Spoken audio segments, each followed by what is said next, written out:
Hello and welcome to the Legends of Tabletop podcast. After 48 years, we are going to start our second session of Runners. I'm going to kick it over to Jesse. We'll figure out what the hell happened so many years ago, and we'll see what happens. All right, so the last time that we played, we were introduced to our three runners. They are new recruits into the organization, given hand-me-down suits and some basic training in order to make them survivable in the burnt. After several months of training, they have now received their very first mission to go into the burnt by themselves. They are delivering a giant rack of unprocessed coal from Ingram, which is a null zone in the north that had survived basically over former defunct coal mines. And they will be heading hopefully through a burnt area called Sabatha that was formerly a large kind of retail commercial space that a giant mega mall sits in the middle of. Now, though, it has been completely decimated. Most of the human life has been run out of it, and it is just overtaken by lush forests and wildlife. There are small pockets here and there of scrubs, basically safe zones with tiny enclaves of people that have managed to survive. But for the most part, they're probably going to be running into small creatures here and there, or possibly giant porcupines that are trying to get it on. So their only saving grace is either to run fast or to try to hide in the tunnels and make their way through that way. But we'll see if they actually are able to make it there or just kind of run for their lives and hope that nobody dies of radiation poisoning. Either one of those is good, right? Right, exactly. Yeah. So right now, you have our three runners have head out beyond the city limits, trampling through kind of the small flakes of snow and or coal ash that kind of rain persistently throughout Ingram, and you've made your way way enough from the town that all that kind of clears out and opens up into the woodlands that are surrounding this area. You seem like you have a question, Kevin. No. No, okay. Sorry. What are we playing? That's just his natural look of wonder. Do I need dice for this, or? All right, so to draw back the curtain real quick, just because this is our first part, our first time ever going into the burnt and actually doing a run for this crew, I'll break down very briefly how this is going to happen. So usually within a run, your whole point is to make it from point A to point B with as little intrusion or complications as possible. Obviously, that's not how. If that happened, it wouldn't be a very exciting game. It'd be boring. Yeah, exactly. Right, exactly. We'd roll some dice, compare some numbers, and then it would be a success. So in that case, we do have points of interest that are going to pop up every once in a while. In the game, they're called Nexus points. Basically, if you think of this as kind of like a movie or a TV show, the points in between would be your B-roll footage, the big kind of overland traveling, where you see the party kind of walking by or running, and big shots of landscape and everything like that. And then these Nexus points are when kind of time reaches back into normal and the camera focuses back in on the group. All right. And that's, if you're watching a movie, that's when something's going to happen. All right. Same thing in runners.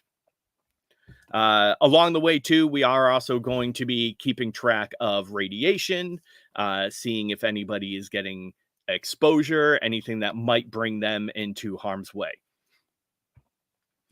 So, as we go along, the group is making their way through. Your view right now is lush, overgrown forests, massive pine trees with just overhanging vegetation and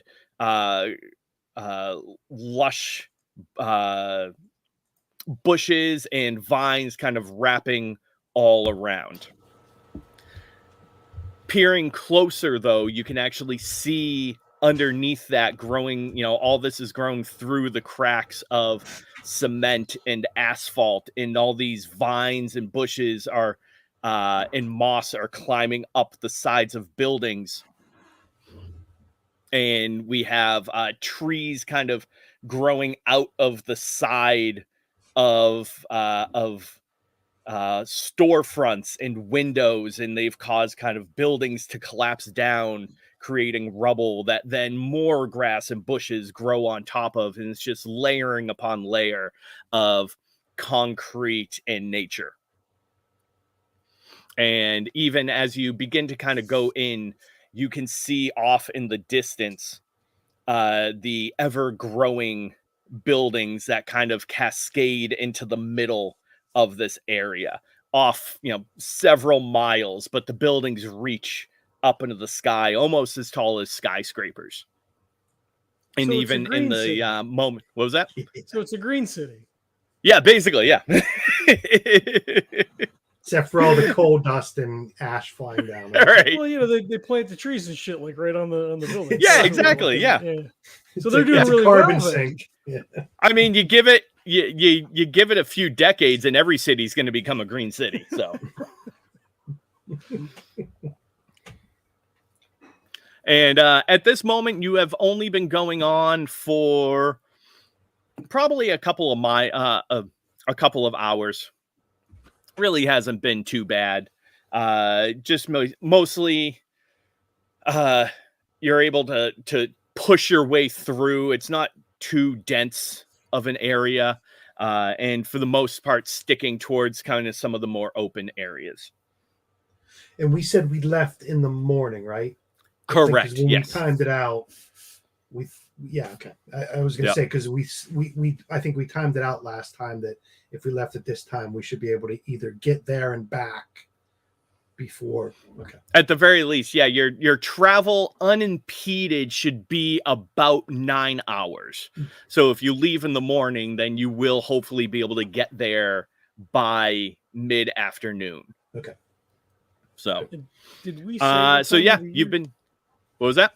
Did we say what time of the year that it was? Because I don't recall. We didn't, but it is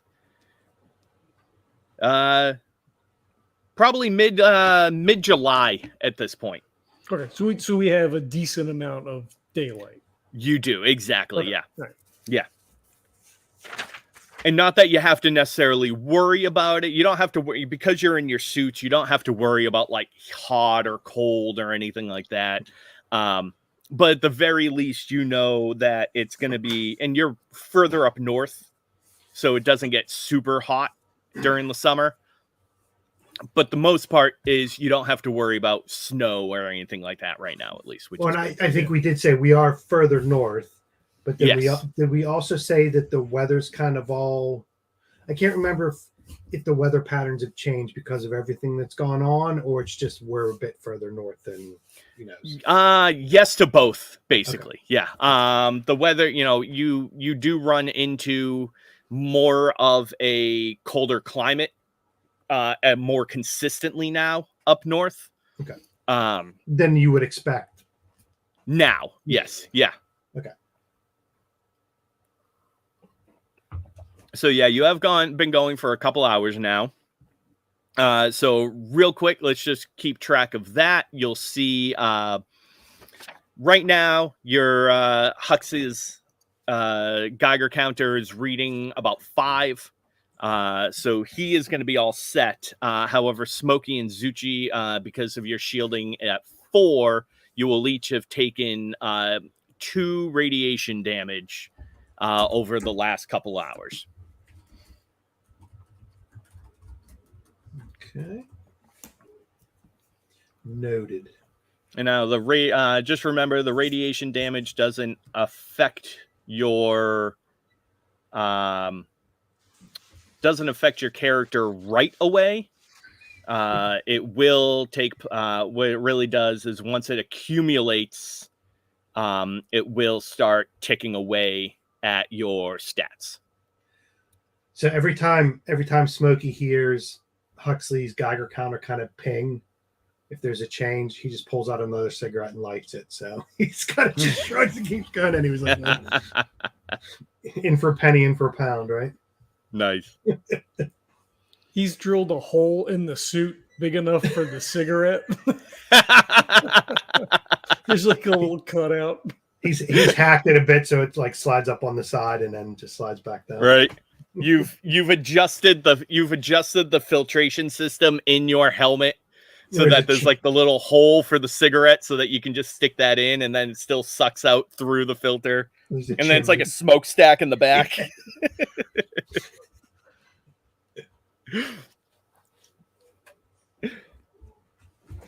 All right. Huxley, why don't you go ahead and give me what will we be looking at here? I have to get used to the skills real quick. Do you have our sheets? I can tell you what I have. Yeah. Do you have awareness? I do not, but I'd be happy to make that roll. Yeah, go ahead and give me an awareness roll. And so I think Kevin and I are going to ask the same question. So is this right? Me actively searching, or is this more of a passive, like, do I feel this is you kind of actively searching right now. Okay. So brains then. Brains or psyche, yes. Yeah. Yep. All right. I'll just roll. And it's going to be a let's see, DL5. Oh shit. Okay. So what happens if we don't have? I forget if we don't have that. If we don't have awareness, but we roll against either one. I can't remember if there's a penalty against that if you don't have that. There's no penalty. No. Yeah. Okay. You just don't get a bonus to your roll. Okay. Gotcha. Yeah. But like if you were trying to do, mechanics or like fly a plane or, something where you don't have like a very specific skill to do a thing, of course it's up to the GM. But generally speaking, that would be, you take a negative because you just don't really know what you're doing. Yeah. If it's a special, you can, I can see it. I can handle it one of two ways. You can either give them a negative to the roll or just like bump Increase the DL up. The effect is the same either way, kind of. So okay, cool. Okay. I rolled a 4, so a 4. All right, so that's a no but. So you kind of, as you run into this small clearing area, you see that there is kind of a circular opening to the roadway that you're in at this moment. And you realize this as kind of the outward area of the mega mall. Okay. It's this massive, miles wide mall. It literally Mall of America puts it to shame. This thing is 18 stories tall. In order walking it end to end would take you hours. In fact, that is why they have a tram system to begin with, so that people don't have to bother walking all around. It's something that can take them in what would take them hours to walk would take them mere minutes to get from one point to the other. So as you get to this place, you now realize that you are on the outskirts of the mega mall. However, as you come to here, you realize that the entrance to the tram that you were hoping would be here is here, but it has been collapsed in on itself. Okay. But Well, you get the butts, right? I get the ends. Hmm? You get the butts. I get the ends. I mean, but it's collapsed, right? I mean, that's true. Yeah. Isn't that the butt? Yeah, you go. Well, no, So but you get the so It's something positive though, right? You missed it by one. exactly, yeah. So I give you the tram entrance has collapsed. Oh, okay. All right. Yeah. Yep. You yep, get yep. the butt on that though. Okay. How about well, I don't know. Like, I don't know if this stretches too far. So, how about upon closer inspection, with a little bit of work, we could clear it? That's perfect. Yeah. Yeah. And So when- if you want to put a little bit of effort into moving the rubble out of the way and clearing that, you're pretty sure that if you're able to do that, then you could get it down into the tunnel system. All right. So go ahead. Yeah. No, go ahead. So I guess as they run up, he's like, "Oh, it looks like oh no." So he runs over. So the tram would be here, but well, I mean, it's we can't get in, but I could see, like, if we spend some time, we can pull the rubble out of here. I mean, as long as it doesn't collapse or anything. But it could save us some time in the long run. If you guys want to do that, or we could go around. It's up to you. I mean, I don't. So Smokey's kind of sitting down on something that's just, either some concrete that's just sitting there, and he's looking at Huxley and then looking at the the kind of the blockage, and just kind of says, "Well, it's a good thing you brought me along." And then, considering I have demolitions and engineering, so I'm going to go over and if you need me to make a roll, or I was just going to say, kind of look at something and just look at Huxley and say, "Go ahead, that spot right there. Just give it a good kick." I thought you were gonna blow it up. You gotta keep your powder dry for that, right? If this was a butt, it's a positive. So then I'm like, okay, well, I'll keep my stuff. I'll let Huxley go and do it. If it looks like, Jesse, if it looks like it's something, like if I need to make a roll in engineering or whatever, I can do that. But just look for the weak spot, and then I'll just go ahead and point it to Huxley and let Huxley give it a shove and let him get his first. Let him get the first win of the run. Actually, yeah. Why don't you go ahead and give me an engineering roll? We'll make this a DL3. Okay. And that is a 5. Nice. So that's a yes and. So yeah, you actually see a few places where you could kind of get into the existing structure that you believe, okay, if you push this wall over and kind of put some pressure here, then it should kind of allow everything to follow it and clear the area out. And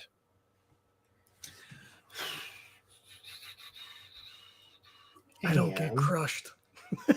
Well, I was going to say, so I kind of Smokey was playing it as, right, so he's the demolition sapper guy, but Huxley kind of looked and found it. So I think Smokey would kind of let Huxley take the lead on this and just kind of say, yeah, just get it right there, and let him be the one to do it and get the result out of it, right? So team building is maybe the wrong word, but this is our first run, this is our first time together. Huxley's a bit young and whatever, just to give him that bit of extra oomph that he found it and he cleared the way. Yep. So that nice. That was I like kind that. of Give him a little ego punch. Yeah, exactly. Yeah. There we go. Yeah. So you believe that it's going to take you a little bit to clear this out effectively and safely. Are we coming back? So Is the plan to come back the same way then also? I guess it depends on what happens, Well, right? that's what I mean. So if like my assumption is, okay, we're going in a straight line. If everything goes all right, we just take that straight line back. So maybe it's okay. Let's make sure we clear this, because if all goes well, we'll be heading out this way. So we've pushed all the blockage that way. Let's make sure if we're coming back the other way, we don't have to stumble over anything to get back. Right. So you can basically do this one of two ways. All right. You can take your time, make sure that you do it right and that you do it safely. All right. But it will take time, which means Smokey and Zuchy will take a little bit more radiation damage. Or you can try to hurry up the process, in which case, so if you decide to just take your time, I'm not going to make you roll for it. We're just going to assume that you get that done. Mm-hmm. If you want to actually hurry up the process, though, you're going to have to put a little bit your skills to work. Mm. So you could shorten up the time and not take any more damage, but there's a little bit of a risk involved. The way I've framed it out, I guess Smokey's like, yeah, let's just get through and get it done. So I'll look at. So Kurt, did we say it was Zuchy or Zuchy? I always forget. Zuchy. So Smokey will look at Zuchy and say, "I'm good to keep moving. We don't need to stack everything up evenly. What do you think? Should we just keep plowing ahead after Huxley cleared it, or do you want to do some Jenga and stack these all up?" Well, nothing's really guaranteed when it comes to what's going on here. So, like, if we take our time and kind of build it to a way that we want it, that doesn't guarantee it's going to be the way that it is when we get back. So, might as well just get through. And then I'll mime, licking my tongue and then touching Zuchy on the arm and going, yeah, let's hurry up and get moving. Zuchy will laugh at that, but he doesn't have anything really to say to it. He just thinks it's funny. Just real quick before we go on. So when we said for the Mega Mall, I can't remember if there was any kind of other tangential point to that, or it was just it was there and that's where the tram line was. Yeah, that's so with Sabetha, this whole area was kind of built up around the mall. Which was actually why it was a focus for the attack. Okay. They knew that if they attacked the mega mall, that there would be, thousands of people here, and that it's, a part of the infrastructure, and that it would cause a significant amount of damage and loss of life.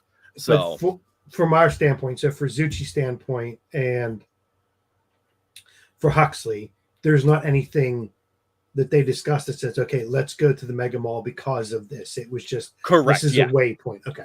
Gotcha. Exactly. Yeah. Okay. Along the way, if you want, either going there or coming back, it is a mall, tons of stores, potential stuff to collect along the way. Yeah, being said, taking the tram tunnels pretty much is a shortcut from one way to the other.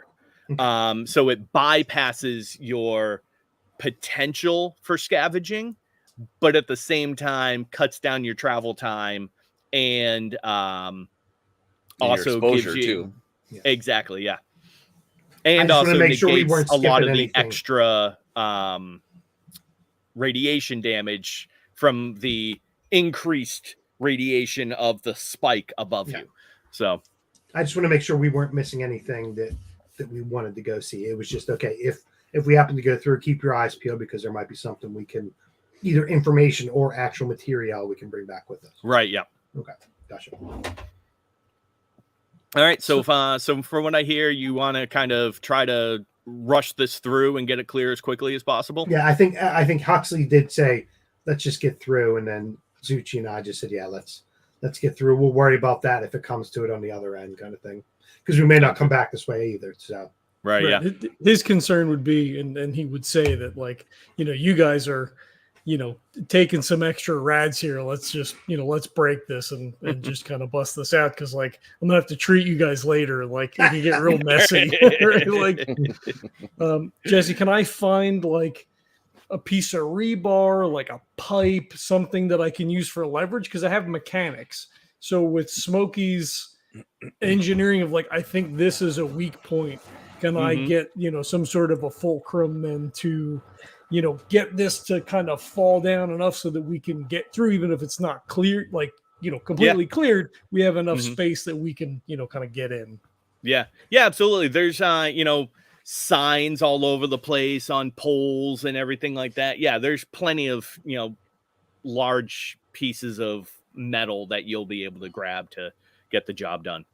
Okay. So can I use my grace with my mechanics to, kind of pop that at them? Yeah, I like that. What else would either Smokey or Zuchy be doing to further the process along? You're doing a good job. Yeah. That point right there, that's a good point. I mean, anything like engineering, awareness, strength, anything like that could. Do you want me to? So Huxley grabs a big metal pole, and he's like kind of poking it in and leveraging it, and kind of Smokey's like, there, kind of over there. Yeah. Well, actually, you've already done your, and actually, Smokey already did his engineering role. Yeah. So you're good. So what I'm going to do is take that and transfer over a +1 bonus to Huxley for his mechanics role. Because in theory, like, so if it comes to it, we've got to turn this all into powder. Smokey can do that, but he's like, well, just let the kid go ahead and do it, and he's got to learn somehow. and so if it takes a couple, like 5 extra minutes, it's 5 minutes, right? It's not 5 right, hours. exactly, yeah. And if it gets to the point where, okay, we've got to, shit's getting real, then I'll go ahead and do it. Right. But just there, no, put it 30 degrees the other way, no, bend it that way, kind of thing, and just kind of point. Yep. Nice. How about Zuchy? Yeah, I think Zuchy would actually probably, if it's okay with you, use his athletics to like kind of clear off some of the rubble when he's like trying to jimmy and kind of get everything a lot. He'll just kind of like find spots and be like, oh, here's a good spot to take this to make it a little bit easier for him to just kind of keep going. Nice. Yeah. So while Huxley is like using leverage and everything in order to try to get that out of the way, you're kind of more shoving things and lifting things in order to help kind of push it through. Climbing up the face of it to see if there's a weak point and clearing stuff out of the way. Yeah. Do you want me to roll on that just to see if So why don't you go ahead and give me an athletics roll, and if you're able to succeed on that, then it'll also boost this up. Let's go with a DL. Actually, helping is usually 2 below the average DL, right? I think so. So you're going to be a DL2. Okay. That is a 6. Ooh, beautiful. Yeah. So you're gonna wait a minute, easily be able to hold on. Oh yeah. I always get this wrong in core for some reason. +1 is just added to a die, or does that mean +1 is an extra die? Added to the die. Added to. Okay, so that's don't worry, Kurt. I went to double check too. You know what's funny? I've been playing core forever now. I have a core thing I play on my podcast, and I still can't fucking remember anything. Just sneak in one more. I've got all these dice sitting here. Can I just roll? Can I throw another one, please? Yeah. Right. 6 is good. I only have 6 dice. I only have 66s. I can't add anymore. All right, yeah. So that's actually going to give a +2 to Huxley's roll because you're able to just, beast through a lot of this rubble at this point, clearing out a lot of the top cover so that it's going to be a lot easier to kind of lever the rest of this down. So Hux, you're rocking with a +3 at this point. Beat a DL4. I think it's a +4 because my mechanics is +1, 2 from Zuchy and 1 from Well, yeah, exactly. So you have a +1 from Smokey, a +2 from Zuchy, so that's a +3, and then whatever your skill is. Yeah. Okay. Beat a 4. I rolled a 6, so that's a 10. Sure. Hey, okay, guys, watch out! Here, it's coming. Well, get out of the way! Everything just turns like dust and just he's clears just in out, there right? fucking jamming shit. Right. Yeah. So I'll say, if you don't mind me tagging the and on, only because you had talked about, whether this would be, making this more permanent or just getting it through right now. You're actually able, when you leverage this, it all kind of falls, and instead of things, the outside walls of the tram entrance and everything, you weren't sure if they would still be stable afterwards and everything. All the rubble falls out of the away from the entrance, and what's left is kind of lower slung walls. And you're 95% positive that this entryway is fully stable and functional, to the point where if you come back through the trams, unless there's some extreme circumstances, this will be a functioning exit for you. Nice. We did it, guys. We did it. So Smokey will kind of clap his hands, not in the smart assy way, just kind of say, "Good job." You've made it easier for if we come back this way. It should save me and Zuchy getting cooked a little bit less. And I would say this is a good sign for the start that our first big obstacle kind of disappeared the way it did. And we cut off so much time too. Indeed. So just real quick, I'm trying to remember what we were playing last time. So the tram tunnels, was that something that Huxley discovered?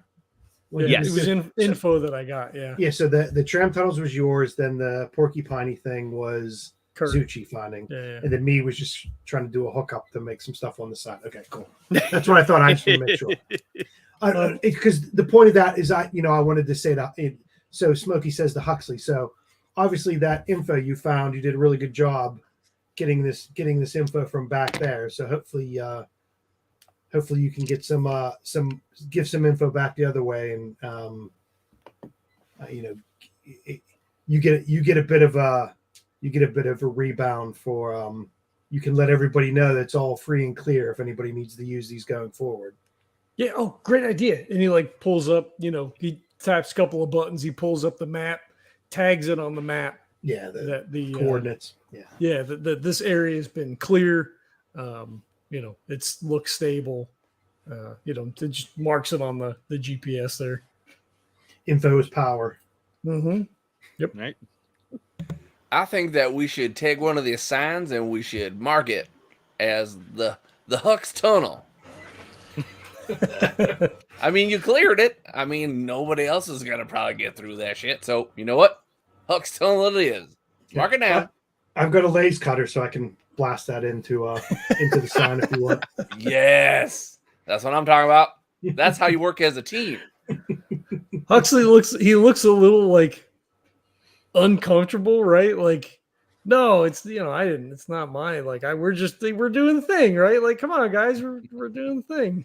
And then Smokey looks back and then puts "and friends." Hux and Friends. I think I saw that one time on the TV. Yeah. I mean, yeah, sure. And he pulls the map back up and he types Hux and Friends on.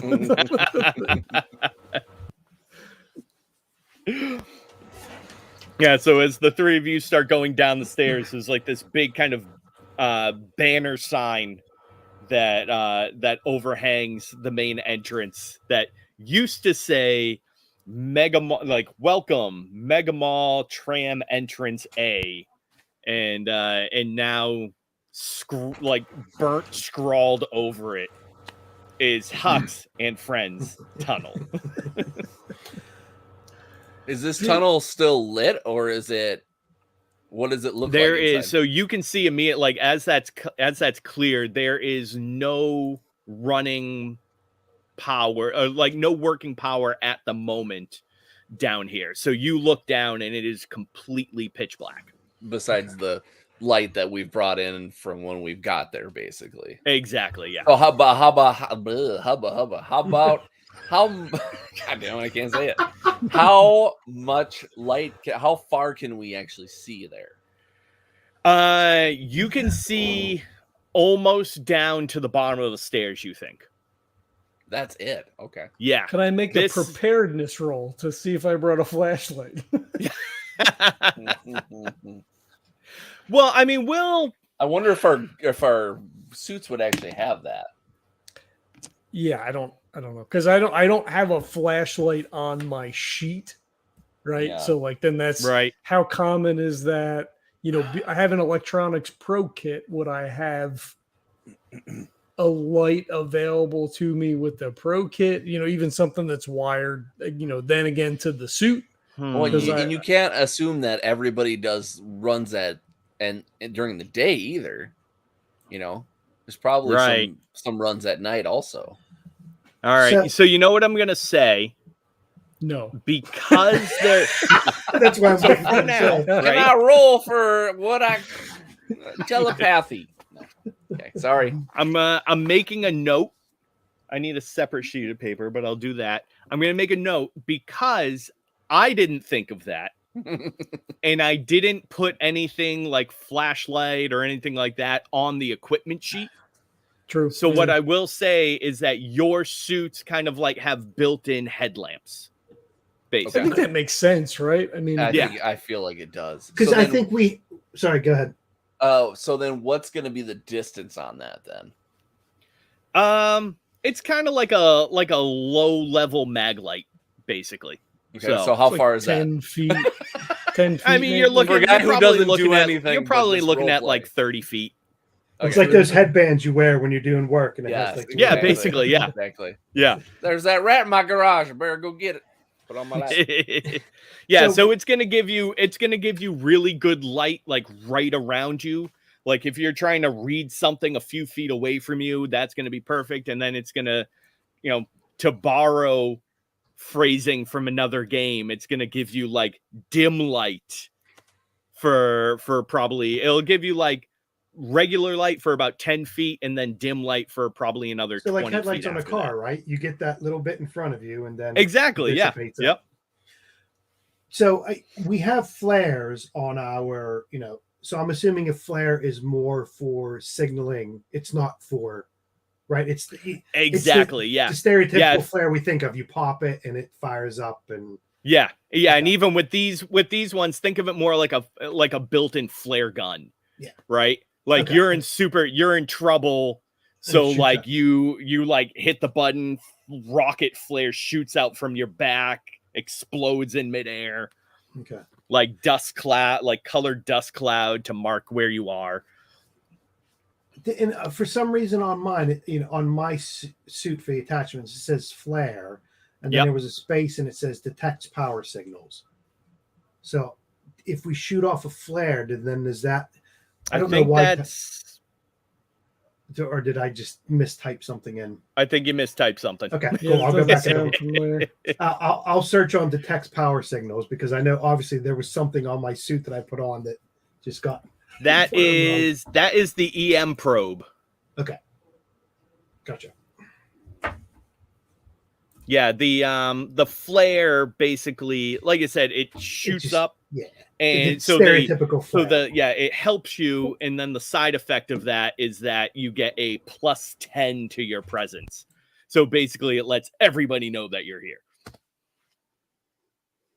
The only reason I said that is because Zuchy said, the power's not on right now, time of day, so I have to go double check through my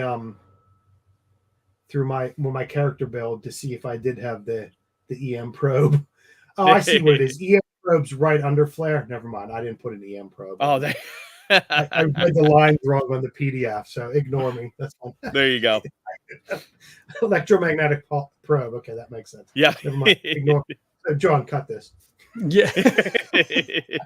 It's been a while since we've played, so like, right. I mean, it was literally July, so it's been forever. Right. So the other part of that is when I saw that it said the text, and then we were saying how far. So I do have a flamer. So if we didn't have our headlights, I was just going to shoot out a quick flame and go and then keep talking.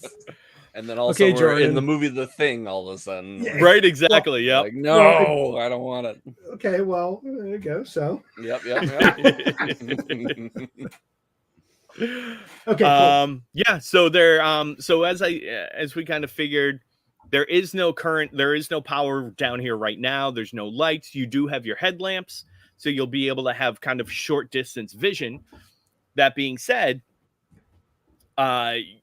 if you want to try to see if there is power and hook up something, that's something you might be able to do, or you can just trek on in the tunnels with your headlamps. So we're in a tram line, right? Is there a tram sitting next to us, or is it just the tunnel?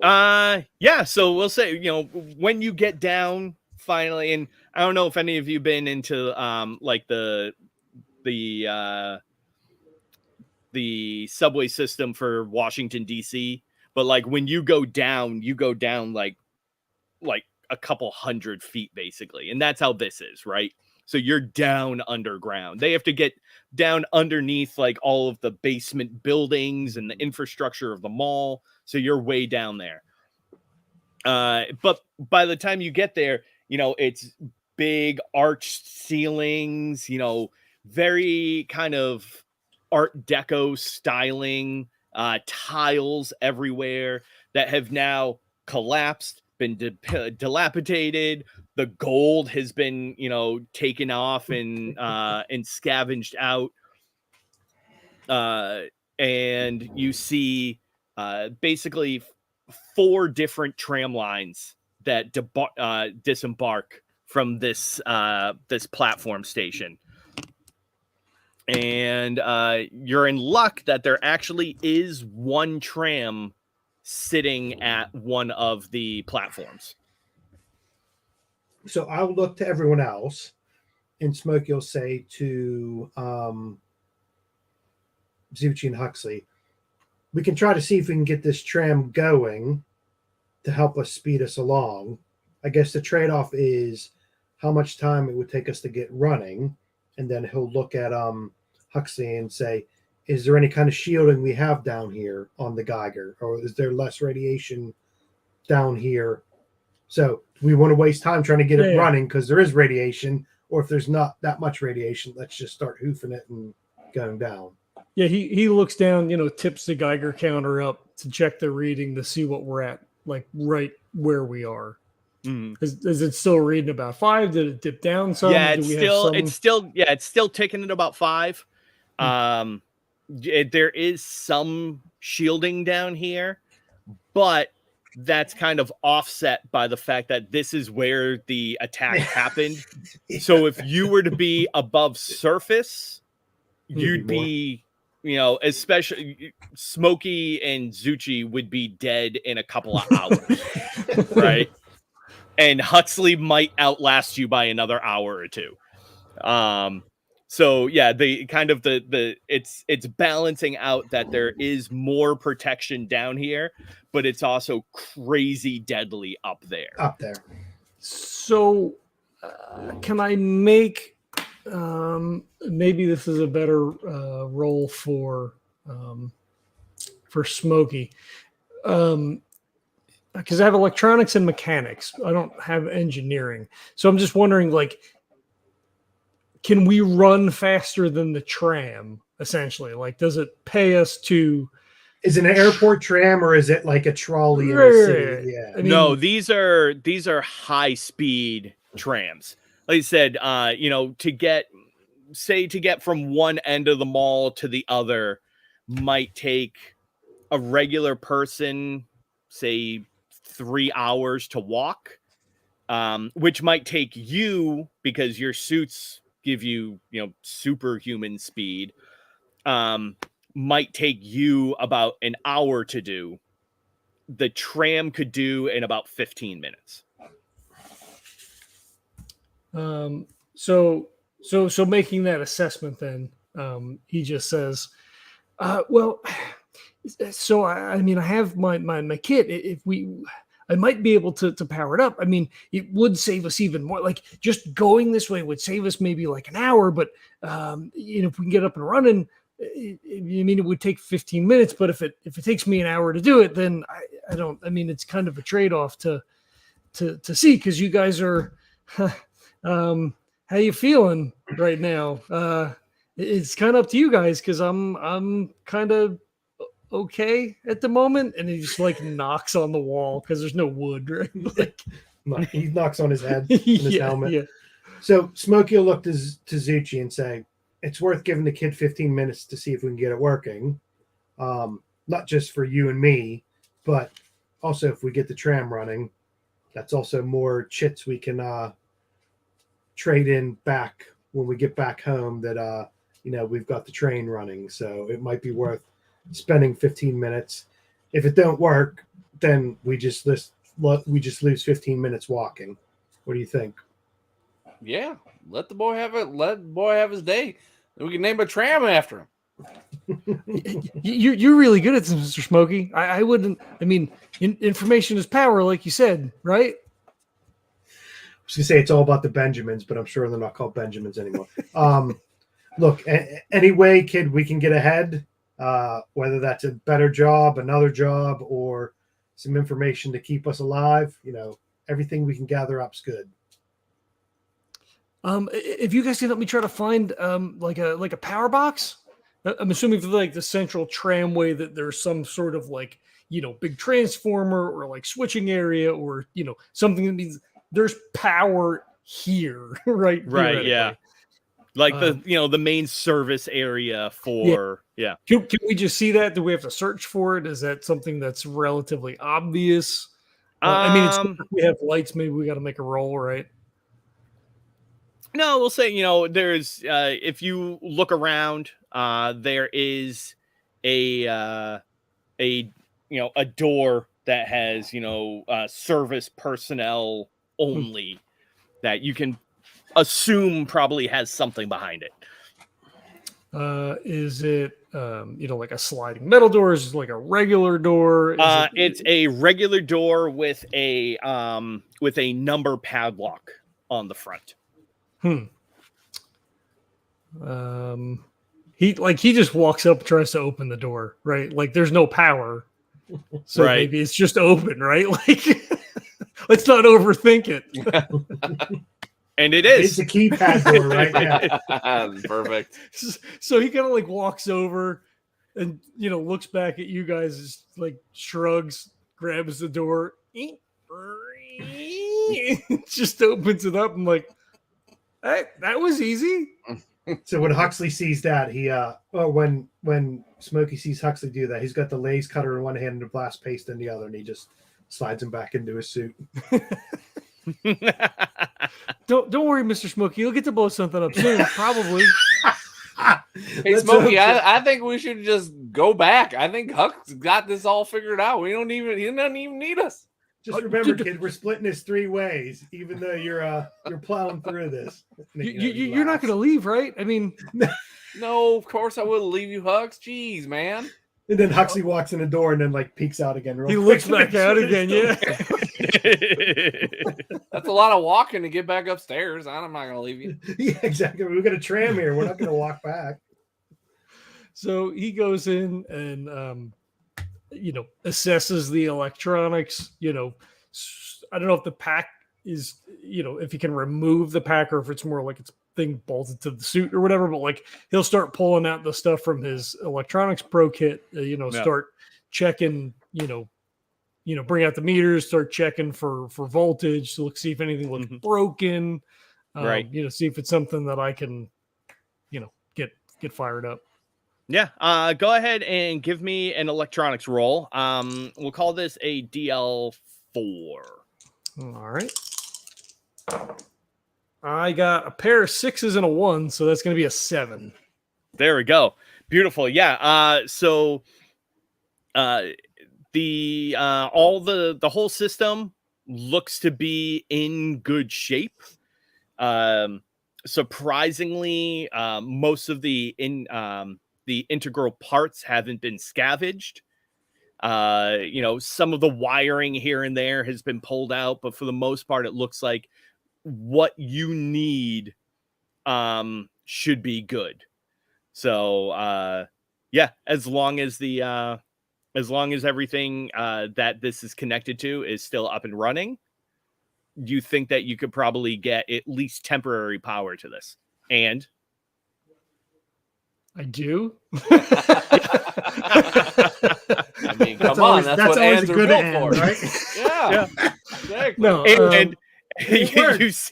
you see the on-off breaker switch. Yeah, exactly. It looks like there's big panels like Carnival that does the rise. There's a big red button on it. And All right. No, I mean, Kurt and I joke around, in the Noir campaign about the end. Oh, and I just do the thing, right? Which is stupid because that's not like it shouldn't work that way. Well, no, but I mean, at the same time, this is an electronics check to see if you can get the system up and running. Well, right? so instead of yes, and I do it. Maybe the end is that I'm familiar enough with this type of system that it gives me a +1 on the roll to get it going. Right, like you said, everything looks like it's pretty much intact. Well, no, I'm gonna in your roll, I'm going to give you that you will be able to get it up and running. That's is a thing. Yeah. Like, by looking at this equipment that everything is intact enough that it will be able to get up and running, and you have the know-how to do that. Okay. So that's not an issue. Yeah. Okay. So I mean, even if your and is, what about because everything is, there's no main power running to this, right? Like it's going to be running off of like whatever reserve generator power is built into the system. Well, maybe right? It's enough times passed, right? So none of this is kind of jerry-rigged by someone else, right? So to you, it looks straightforward. There's not like extra wires or extra buttons that other runners or whoever who've lived here have tried to get it working. They haven't tried to hotwire it, so it's still kind of intact. So it is just a matter of boosh and it's running. Well, so I have an idea then. So if I think there might be reserve power within the system, can I juice it with my reactor? Can that be the end that I have like the correct coupler connection to be able to goose it with the suit, right? To what extent? To be able to power it for us to get through here, right? Like, so it might not run forever now, right? Like it doesn't have enough energy to like sustain itself, and like if we come back in 4 years, we can just like hop on the tram and take a 15-minute run. But like it's enough to maybe get us through. I can put enough energy through the system for us to get this 15 minutes, or maybe it lasts an hour. Like we won't know, but like there's some more juice for the way back if we come back this way. Maybe. I mean, who knows? Yeah. I'll say, so if you're looking to just run one tram from point A to point B, right? Yeah. And you're able to wire it up enough that, and kind of futz with the system, because like there's the panel that comes on and everything like that. We'll say for one power, you'll be able to get this thing running without problems, that to the point where you can get this tram to the other side of the Mega Mall. Okay. Yeah, no, I'd do that in a heartbeat. Do I think that spending more power would give us like a longer effect? Like, I don't know how long we would necessarily stay in Green Hills, but like if we come back tomorrow, I mean, it's a battery reserve system. So if you put power into it, that power will stay. Will you be juicing it for yourself on future returns? Will you be juicing it for other people to use if they stumble upon it? Yeah. Okay. I'll hit it for 3. Sounds good. electronics At roll? least or that way, on the return back, if you do have to go through this again, you won't have to worry about going through the process of putting extra power into it. You know that it's going to be here for you. Yeah. Well, theoretically. Theoretically, yeah. Do you need an electronics roll then, or? No, that's your and. Okay. Yeah. Sweet. So you're able to your and is that you are able to jack into the system and give it power. Nice. So there you go. So yeah, he gets everything connected. Looks back, says, fingers crossed, guys," and hits the big red button or pulls the lever or whatever. Yeah. Lights slowly start winking on. You can see the cobwebs kind of like, moving in the relatively still air. It's like a shot of like a crypt with the Exactly, heavy dusted right? cobwebs just kind of like moving around and stuff. Yeah. And it's like everything's covered in dust, so like everything's sort of muted. And all the lights come up, and then the lights come up on the tram. Exactly. Yeah. And I'm assuming too, you've kind of directed the power so that you're not going to be wasting any extra stuff. Yeah, it's specifically like for as much as I can do that. Yeah. So like the entrance to the tram on your platform, like little green lights start to flicker into view right along the edge, where the entrances are. And then eventually you kind of hear that and all the lights in the just tram go down the that tunnel, are right? working. Yeah, they all start lighting up all the way down the tunnel. Exactly. Yep. And then you actually see the tram lift up just like an inch or two off the ground, and you hear this dull hum of electromagnets as the tram just kind of patiently waits there. It worked. It worked. I guess nobody ever tried the door before. Well, I'll be. Let's hurry up and hop on before it takes off without us. Well, watch your step. Like, he's grabbing all his shit, unplugging stuff, putting shit back in his bag. Don't leave without me. And then once we get in, I'll start humming some elevator music because you always expect that when you're going through it. And so as you get on, you hear the boom, boom, and the doors just kind of close, and there's an automated voice that comes over, but all the speakers are kind of deteriorated. So all you just hear is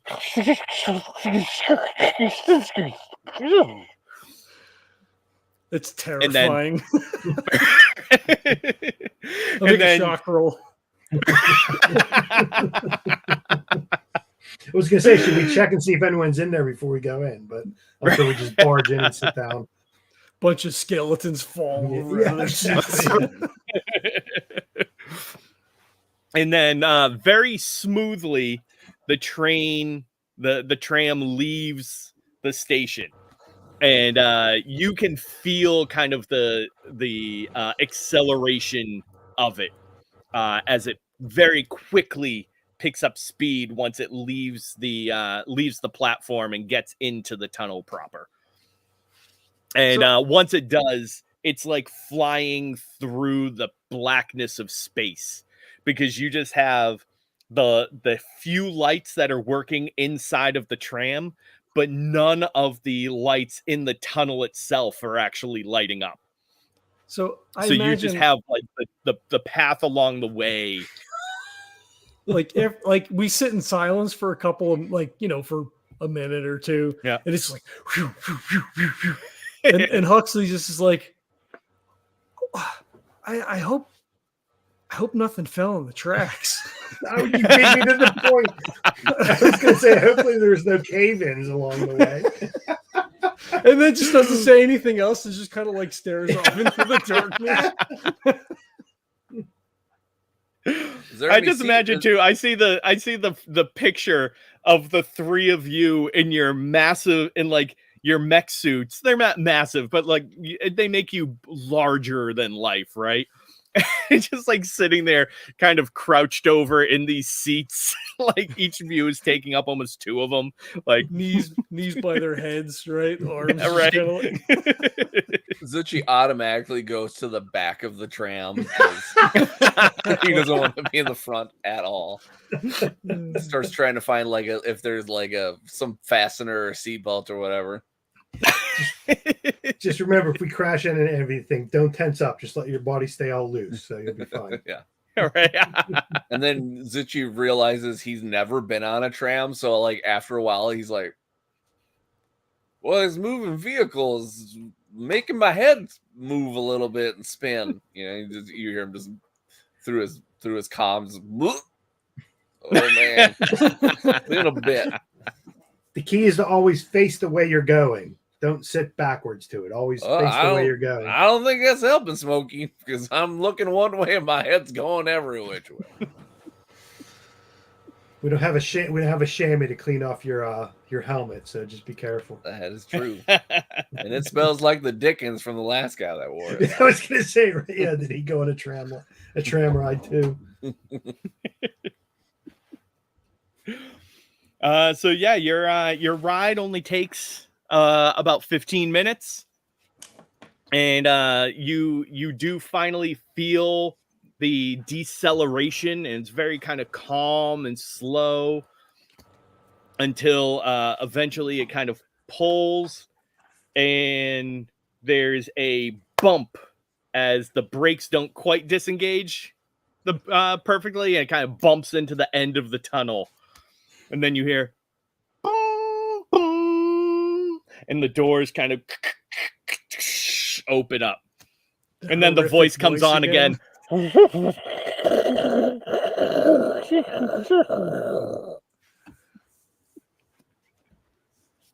don't like that. I think we're here. Okay, well, Kevin, you're muted. Sorry, I was moving my keyboard so I didn't want John yelling at me. So I guess the key is we have to find out if we made it to the other end of the mall or if we just made it to the food court. So is there any, Smokey looks out on the wall to see if there's any kind of signage or anything up. Yeah, you see kind of, there's rows of benches and everything. And then you do see one large glass display. It's like thick kind of 3/4 inch plexi, basically. That the display, that all of the pertinent information would be on if there were power to the rest of this mall. All we see is a red dot that says "You are here," and all the rest of the display is kind of blanked out. So we can't. But we're here. We just don't know where here is. So, Smokey will look around to see if there's kind of any steps up. If there's one path up, or if it's kind of branching out, and if there's more, different pathways up out of the tram line. Looks like there is one staircase that goes out from this platform. Okay. And, staircase, it's escalators now turn stairs. So I'm assuming they're not going, so we'll just we'll save the power. We can hike up. We saved enough time already. I'll kind of look back. I'm assuming Zuchy's still kind of getting his bearings after the ride, and then just look back and say, well, it looks like there's just one way out. So however far we got is better than we would have been hiking up above. So let's go head up these stairs and see where we're at and get some bearings how far we are from the target. That sounds good. Zuchy still has his hand against the tram, and he's like, "I might be a minute. You might have to just go without me for a sec, because I don't know." There's a lot of steps. You'll be able to catch up to us. We'll go slow. Well, maybe if I can get my feet underneath me, we'll see. He's got his sea legs. I have a medical pro kit, I believe, Would I have some? Can I give him a little bit of anti-nausea stuff? Like I don't know, like if we have herbs at this point, like if we're able to, if we're manufacturing or trading for certain pharmaceuticals, is there can I give him some Zofran right now? Yeah. Do we have chem or do we have shrubs we chew on? I guess is right. I'll actually, honestly, I'll leave that up to. I'll say you do have it. Whatever flavor you want to put on it, whether it's pharmaceutical. Although with your history, right, with your more albeit amateurish, but not professional training, but you were taken under the wing of an actual doctor, right? I'd say what you have on you is probably more pharmaceutical. Does that make sense? Yeah, I think that makes sense. I mean, I feel like we probably supplement stuff that we can't get or stuff that we haven't found a trade for. Yeah. But yeah, so like, Smokey heads up the steps. I'll stop, go to my little medical fanny pack, pop out a couple of pills and be like, if you, remove your helmet for just a moment, I don't think the radiation will be any worse than it's been, but I have something to quell the nausea if you would like. And he doesn't even hesitate, and he takes the stuff from him or whatever, and he's like, "Well, Hux, you're full of all little surprises, aren't you?" Well, I mean, it's good to be prepared. We're going to be far from home, and we only have what we have with us, right? So made sure I had to bring as much stuff as I could. Well, I think you got a lot more with you than you give yourself credit for. I thank you. Well, thank you, thank you, Zuchy. That's awfully nice. Well, maybe sometime I can repay the favor. And he kind of gulps the pills down. Obviously he doesn't have anything with him or whatever, but he just kind of dry swallows them or whatever, and he just kind of does this thing where he's like, "Ugh." Like, okay, well, yeah. I mean, this is I'll good say too, as you crack the seal on the helmet and everything in order to just reach up and pop these in. As soon as you do, you just get this massive waft of stale air that has this that bitter combination of earth and rot that it's base and acid all in one shot, and you're probably insanely thankful that your filtration system gets rid of that fairly quickly once you reseal your equipment. So let's just say he takes a couple of moments to for it to actually hit him. So he goes to swallow the pills and he doesn't really get it quite yet, and then finally when he swallows the pill, all of a sudden he just kind of bends over a little bit. He just kind of lets out a few things because he's just not used to it, and then he puts the helmet on quick, whatever, and makes it secure or whatever, and he's like, "Oh, fresh air, boy, I tell you, that really gets the lungs." Hold still. Let me check your seals. And he gets up behind him and makes sure that everything is all lined up.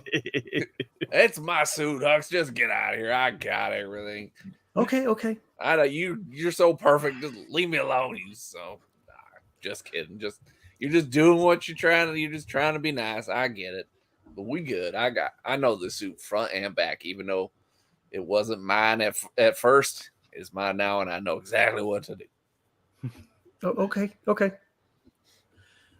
So just real quick, I forget Kurt. What is Zuchy? What is his what's his thing? Because I don't know if I downloaded your sheet. He's like a little bit taller, a little bit darker version of a Bruce Lee, basically. And what is your and his background is his whole family basically died to rads, and he's just trying to live his life one day at a time and make it through.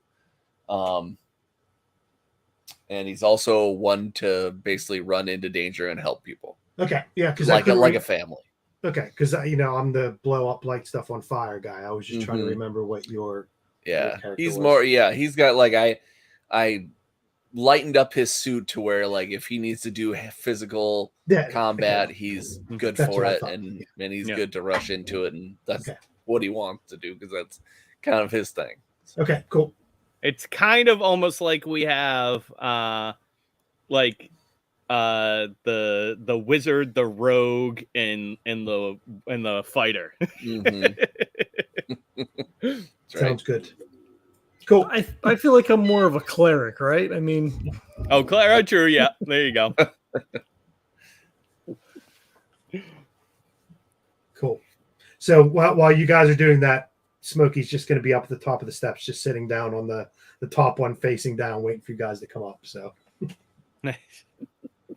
Yeah, and as so you're kind of doling out the medicine. The two of them are taking. So Smokey goes all the way up to the top, and you finally break out to the top of the stairs. And as you make it about halfway up, you can see sunlight kind of shining out at the exit.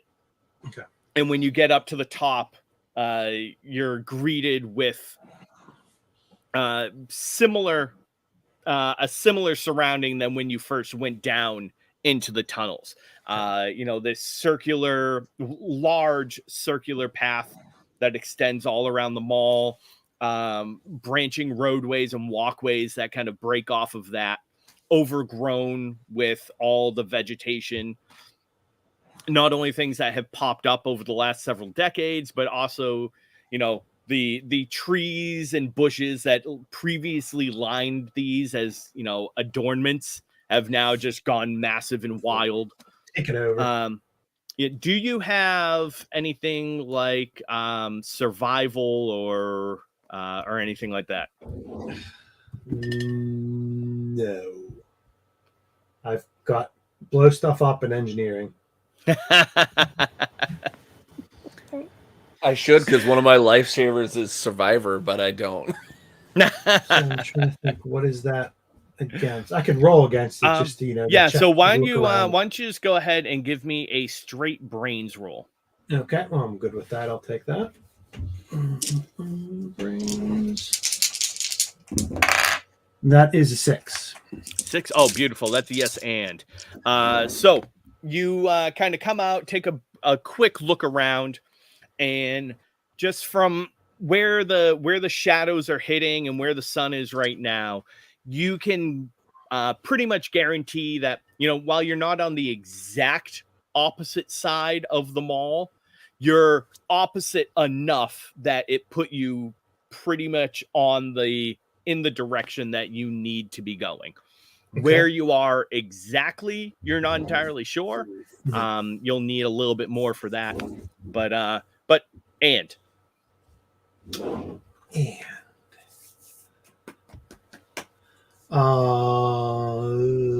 this is the exit out to a big parking lot, so there's not anything around, so like we can just get out, look around, walk through if it was like a atrium or whatever with all the overgrown stuff. Once we get out of that, it's kind of a big open area around, so we can get out, take our bearings. There's a nice clear view of everything around. So, if we need to go here, there's not any kind of obstacles out of it. Yep. It's just like a big flat kind of empty area, at least in front of us, right? Not for like miles and miles. Exactly. Yeah. There's an area of like, okay, if we've got to start marching, we don't have to like plow through anything. Right. Perfect. Yeah. I like it. And, even this is, one of the, and we'll say there's probably like 4 or 5 parking lots for the mall, for this mega mall. So, I mean, in theory, this, parking lot could be, a mile wide to take all the cars. So yeah, you have a nice large open area in front of you. It's still like kind of scrubland type stuff, grass is grown in and weeds and everything through, but there's no trees or anything to deal with. Yeah, there's no buildings, obstruction or anything like that. Exactly. Yeah. If we've got to go for the next half an hour marching through that, it's we can see which direction we're going. We're not going to get Exactly. lost. Yeah, perfect. Okay. So once the guys get up, Smokey will kind of look to Huxley and Zuchy and say, kind of look at his arm and his printout and say, I don't know if I'm the one that has the coordinates to where we go, but I think we've got a good view from where we're at now. So I guess we just need to decide which way we start tromping off now. I assume we all have the map. Like we all have I forget what it's called. The little map reader thing. It's like RSD or whatever. Yep. Thing. Yeah. So I think we all know the little storage cube. Yeah. That's right. Yeah, we did get those before we left. Yeah. So I'll just play a bit coy and let someone else speak up on it and kind of, so you'll know. Shake my arm and say, oh, can't see where I'm going. So. Yeah. Yeah. So one thing is they'll actually, you know what? Give me I'm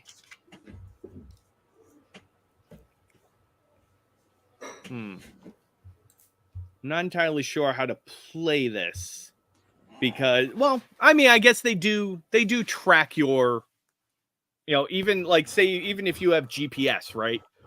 Like it can't, even if you don't have direct satellite connection, it can still use, your momentum and direction and everything like that to generally assess where you are, right? Down, yeah.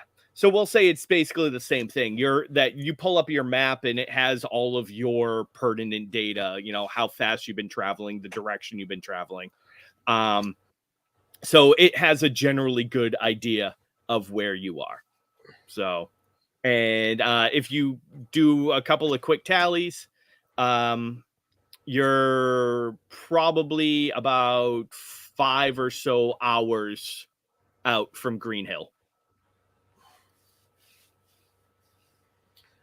So we kind of all know that, right? Because we all have that information. Exactly. Yeah.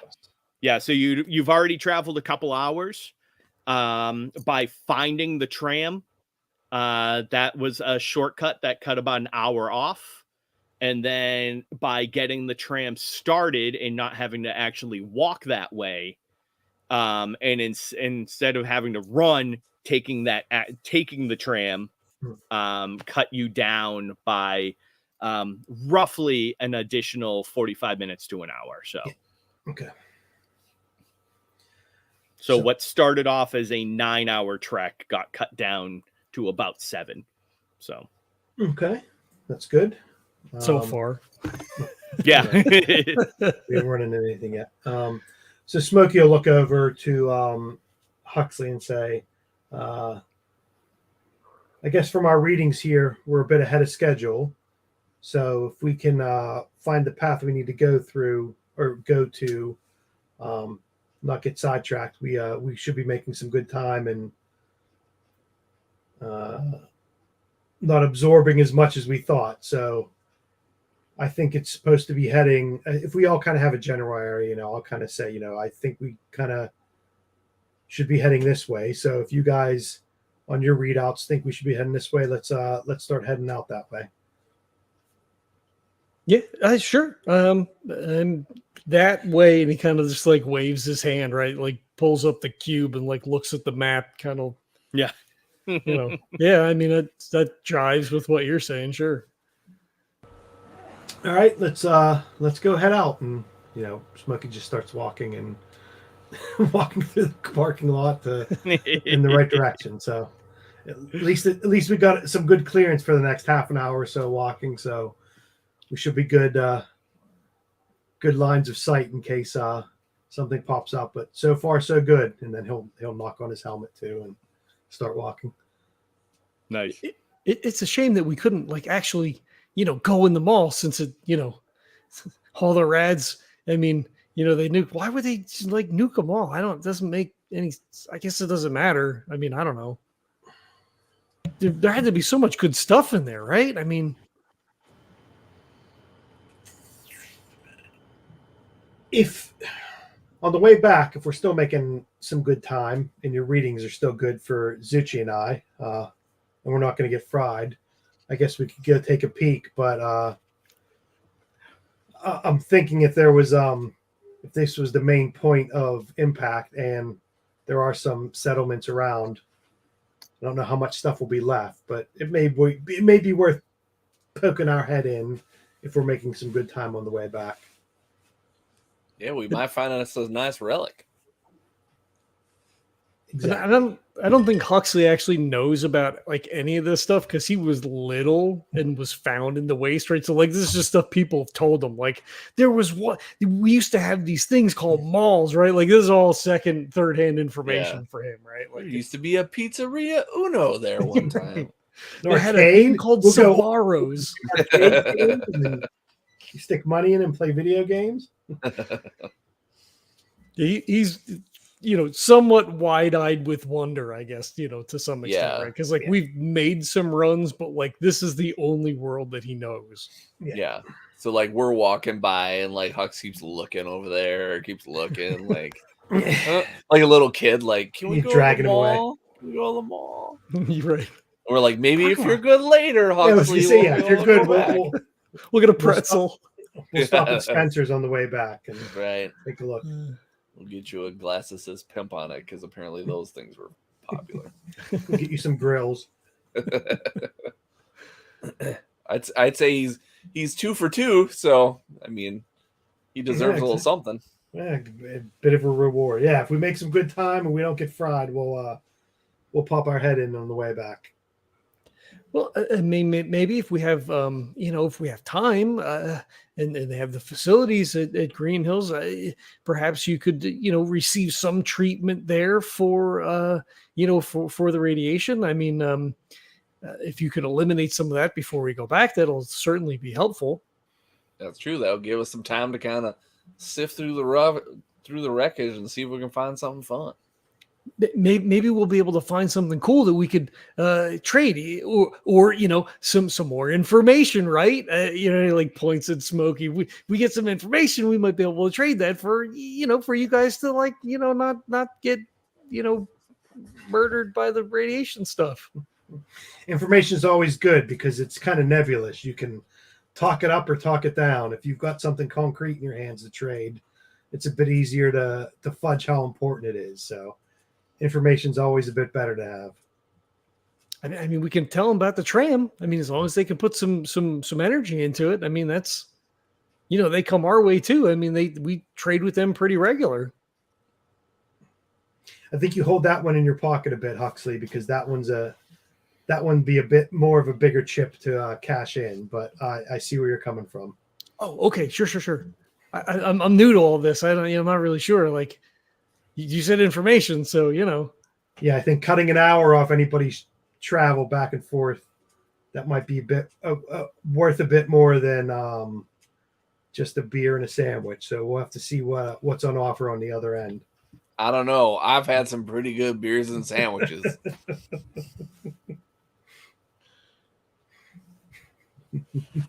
All right. So the three of you are kind of going through, you've made it through the parking lot. Now you're in the woods, kind of starting to walk through.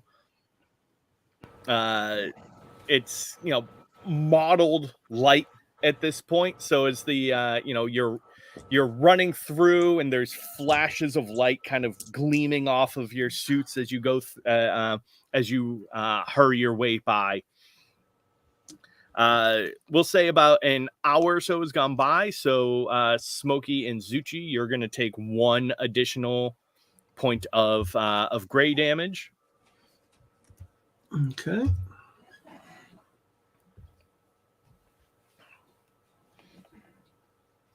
When why don't you go ahead and whichever one wants to. Give me either an awareness or a survival roll. Is this something where we have one person doing it, or we're all generating? Yeah, just one. Looking? So whichever of you is kind of be in the lead of the group, keeping an eye out for stuff. Well, I think we were following Smokey, so okay. Yeah, there we go. So that's a brains roll. Either brains or psyche, whichever one. Yeah, brains. That's a 4. 4. All right. So that is going to be a yes, but. Yes, but. So, I mostly like most of the time I remember to say the DL out loud.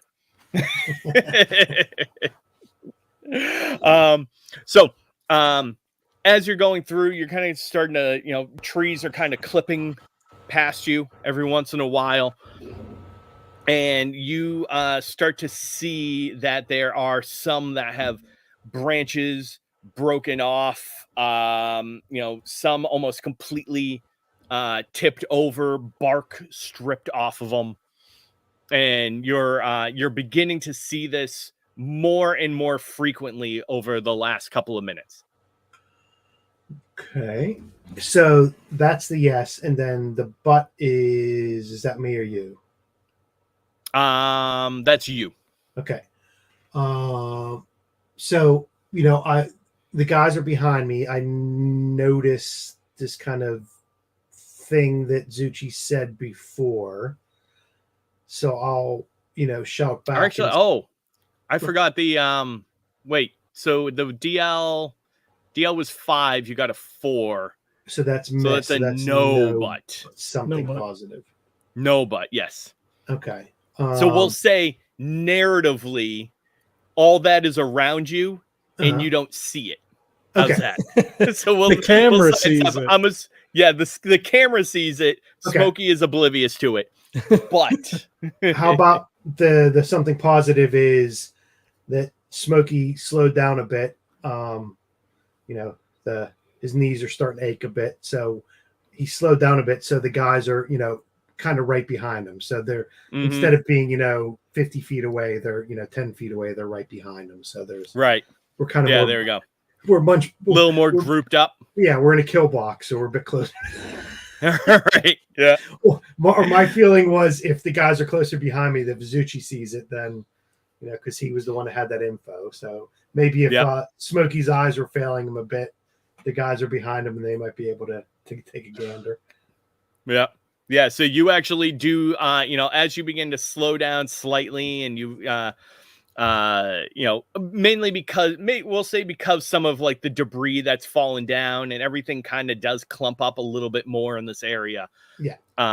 You actually can all hear kind of echoing slightly on all the trees and across the landscape right now. But you hear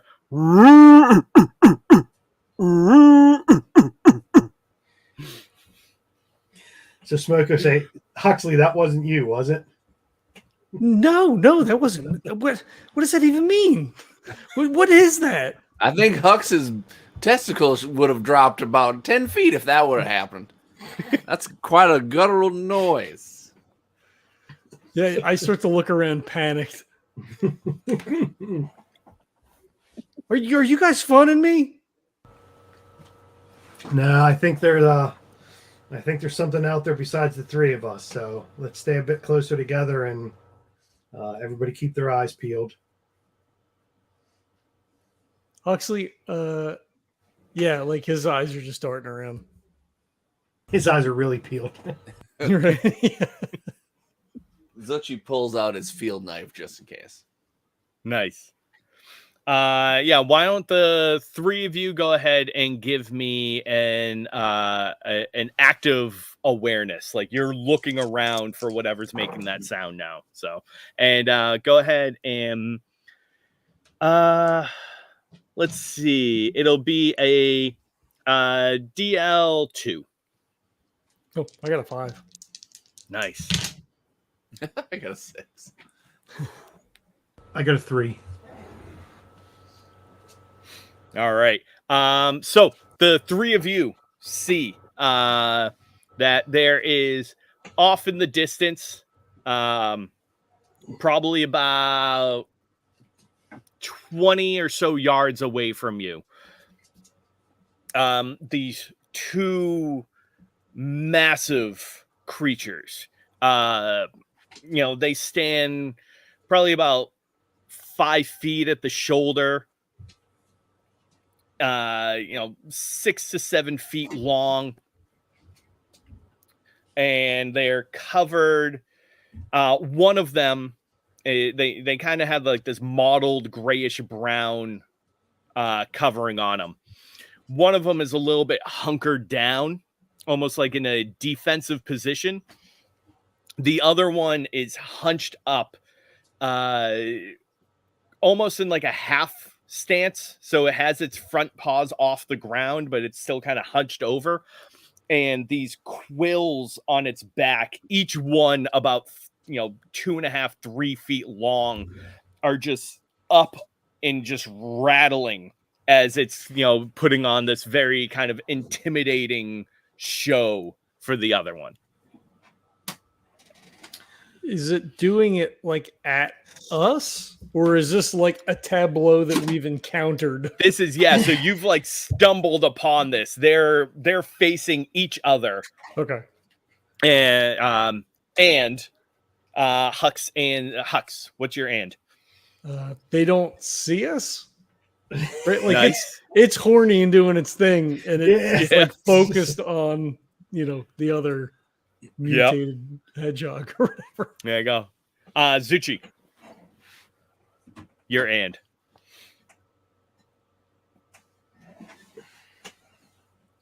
I kill it and wear it as my skin. Suit enhancement.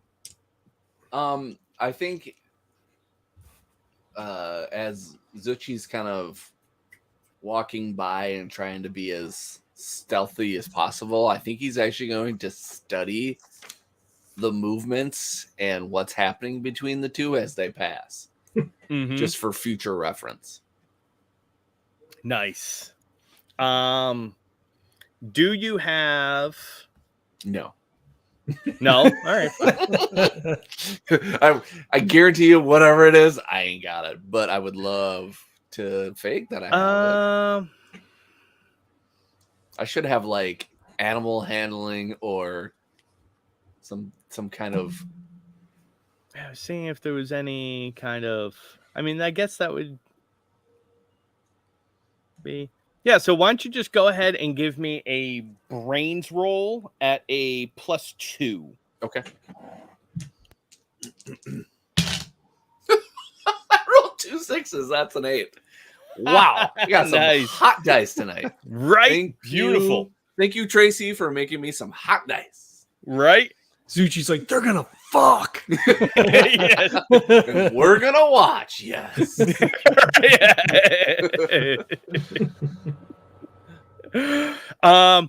We'll say that so if you want to kind of hang back just for a moment, like you don't have to actually be there or you can be there the whole time if you want. I don't know what gets you off.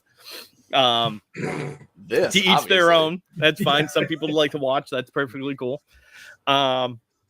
But yeah, if you want to kind of study what you can, you'll get a good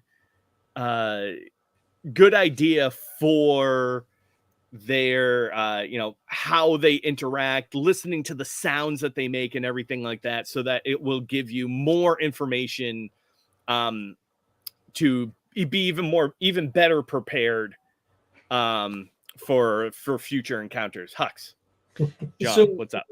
Then mechanically, I don't know if we want to think about it this way, be a point of intel to be spent at a random point later, like, oh, let me tell you about mutated porcupines. I'm at a bar and the person I'm talking to is like, I don't want to hear this, but I've got the info. That's actually that's exactly what I was thinking, is that you now have a piece of +1 intel that you can either use for a future mission, or if you decide to sell that, then you can go ahead and do that. And we'll actually say, you know what, this is we'll say this is general intel, so this is a +2. Oh, perfect. Yeah, Smokey's not looking. He's not watching. Yeah. And as he's Zuchy's keeping an watching, eye on to make sure they're not going to charge at us. And Zuchy just under his breath, so no one can hear, is going. On the way. Starts like- playing it over the comm system. he does David Attenborough voice.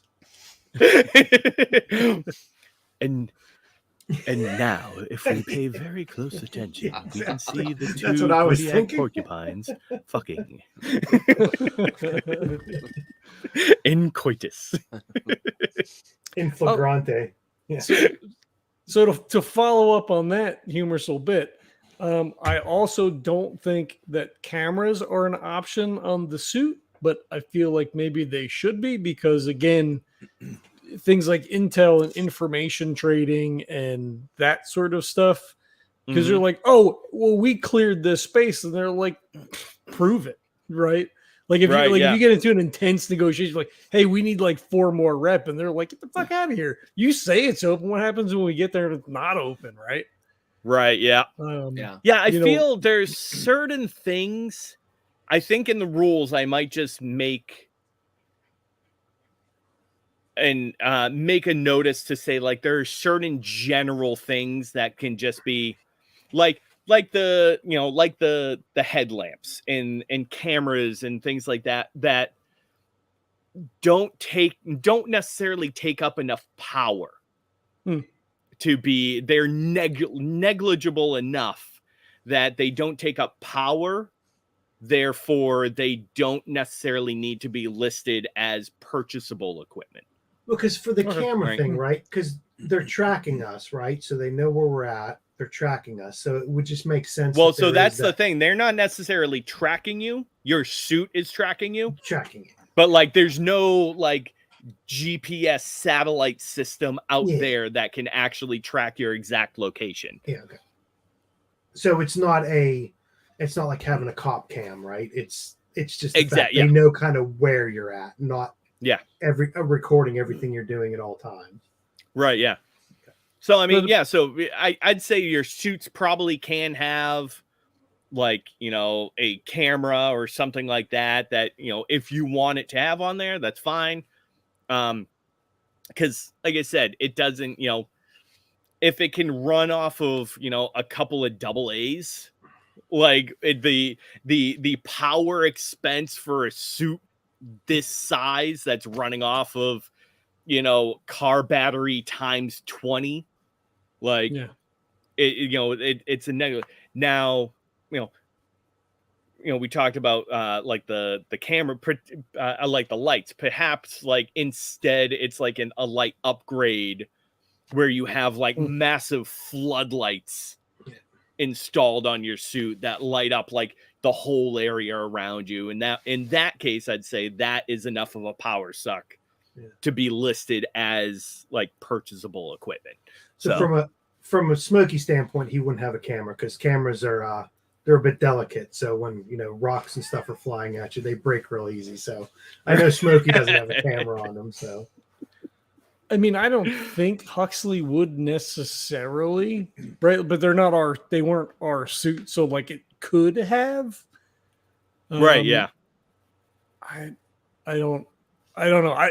Like just as a point of, is a thing that, again, even if it's not like in the equipment list, maybe no. I mean, this is post-show stuff. It hit me when we were talking about it because again, that's useful biological information to share.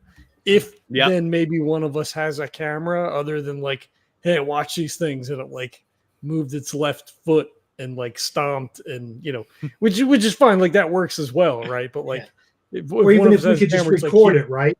So if we're right. recording the audio, if we don't have video, then we can describe what happened, and then if we have the recording of the audio, I don't know if the difference between a camera and a recorder is different. That I feel like Zuchy would have one for like all the fucking hardcore parkour shit and whatever that he's doing, right? Check. He's got his YouTube channel. He's got to put Yeah. It's our tube, runner tube. There you go.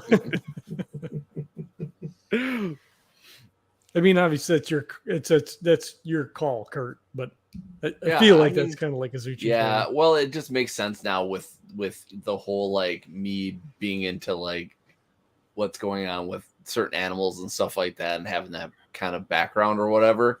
I mean, I think it just makes sense. The only thing that sucks is that with all that he does physically, that might also be a problem. So, maybe it's something that, maybe he lightened up a lot of the parts of his suit where he could do, if he had to get into physical altercation, it would make it, have enough dexterity to do that. But then maybe he took the parts that weren't and made it into like viable, like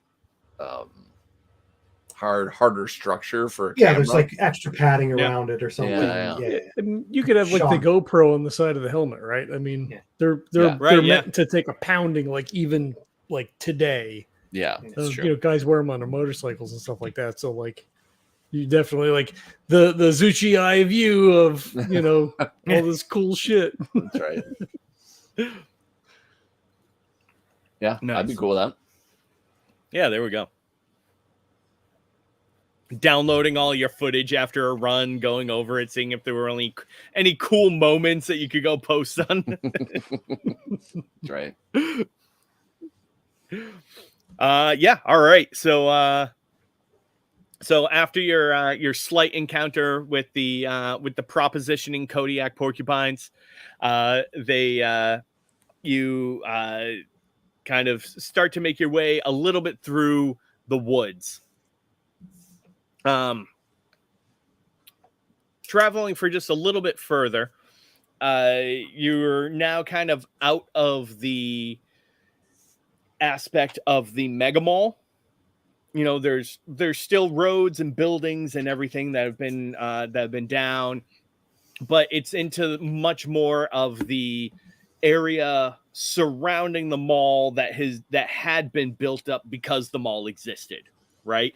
All of the office spaces and the buildings and apartments and everything that were all built because this massive commercial space, this retail space existed in the first place, right? So because of that, the buildings are a little bit more dense, a little bit less properly built, a little bit more sporadic in that essence.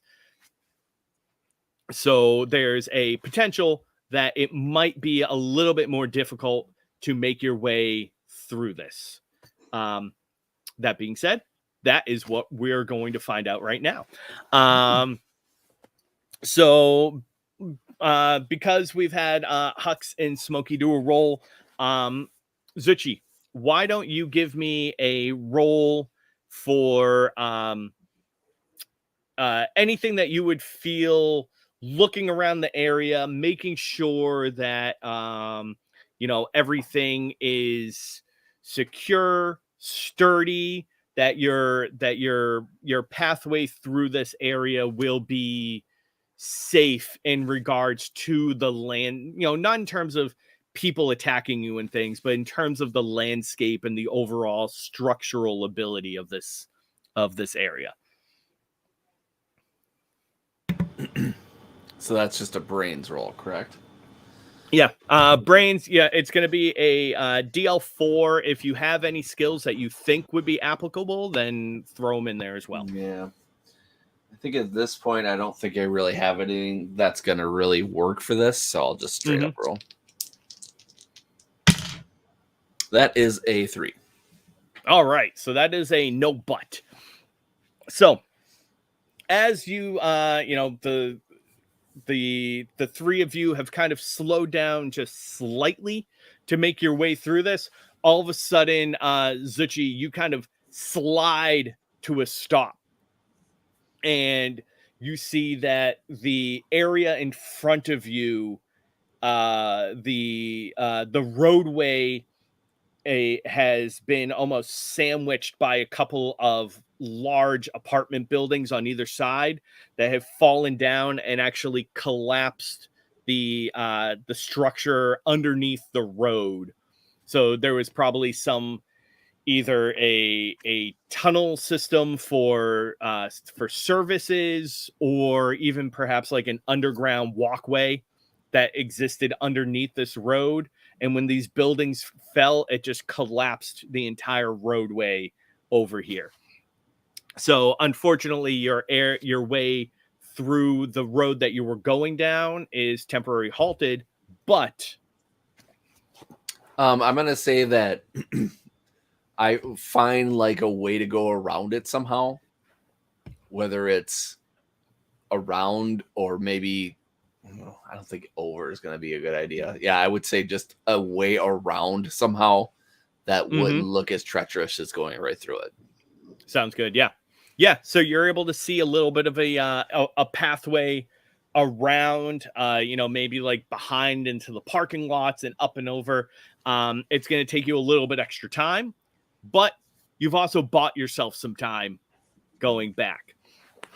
So, you'll be able to, it'll take you a little bit, but, and it's not as surveyed as before, but you'll be able to make your way up and around at least. Okay. Yeah. So I tell everybody, I'm like, well, it looks like we have our first little like actual road bump, but I think if we take this little spot around here to the left, I think we should be able to make it just okay instead of going right through this catastrophe here. Good catch, Zuchy. Hey, every once in a while.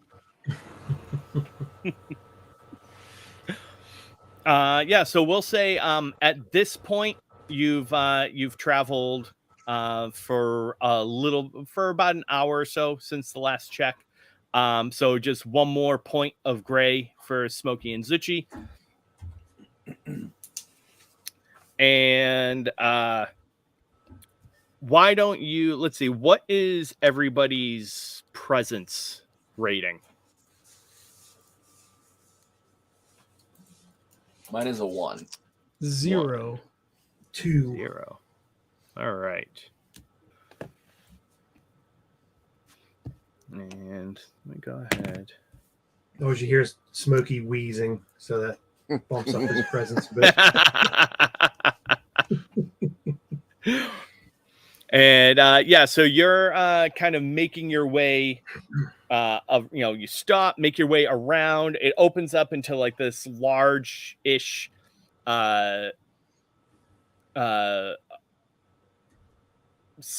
series of parking lots for the apartment buildings that existed here. And as you kind of turn, you make your run for a few hundred feet, and you can spot off in the side a couple of security cameras, and they are pointing, very purposely pointing down towards this like small choke point, smallest choke point between two of the parking lots. And you actually do see that each of them, we'll say there's two cameras, and they have red lights showing that they are active.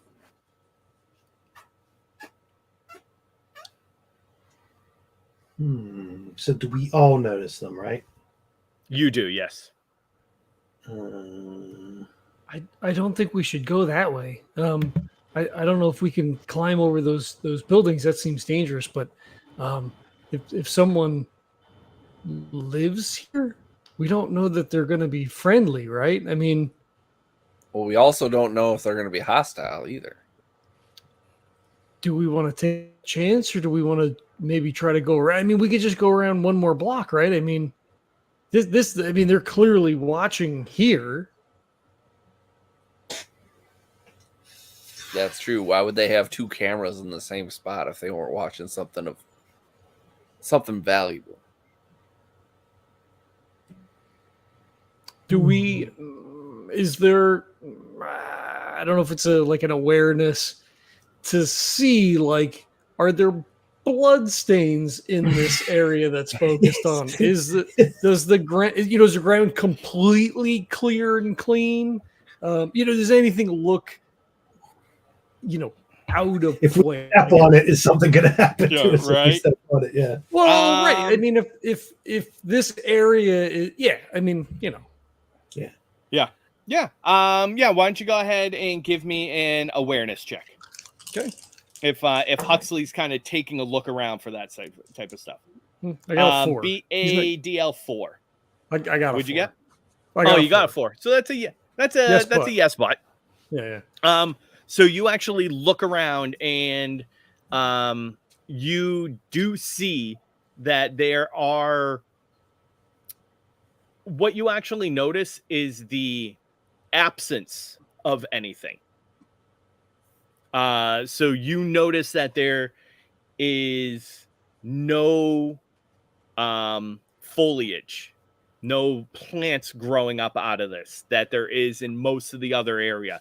There's no rubble.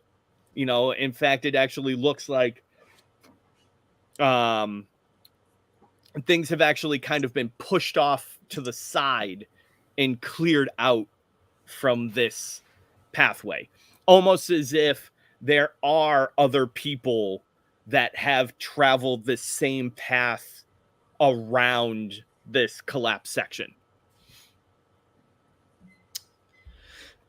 I'm gonna take that butt though. I'm gonna That's fine. I'm gonna put it in my pocket for now. You put it in your butt. He just points it out. It's like, I mean, it's clear. Maybe other people use this place, but I mean, why would they put a camera up? It seems like a waste, right? I mean, it's not like push debris back into the parking lot, right? I mean, maybe we have to pay a toll. I mean, we don't have anything. I mean, well, just because we don't have anything doesn't mean we don't have anything to trade. If that's what they're looking for. I mean, the only thing we have is the coal, and that has to go to Green Hills. I mean, that's what they told us we had to do. I mean, unless you want to show them the video of your porcupines. Well, if that's something that they're into, I suppose I could.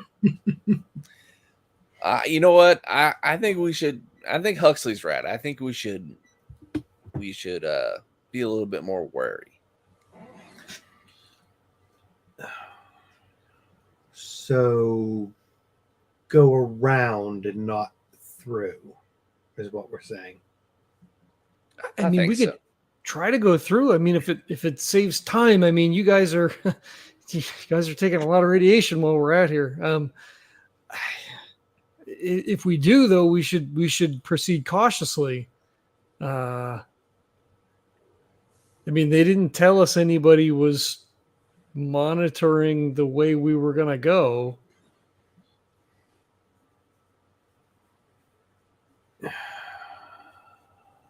How much of a detour is it? Can we get a feeling? If you want to check your map real quick and what information you have, you can go ahead and give me a brains roll. Okay.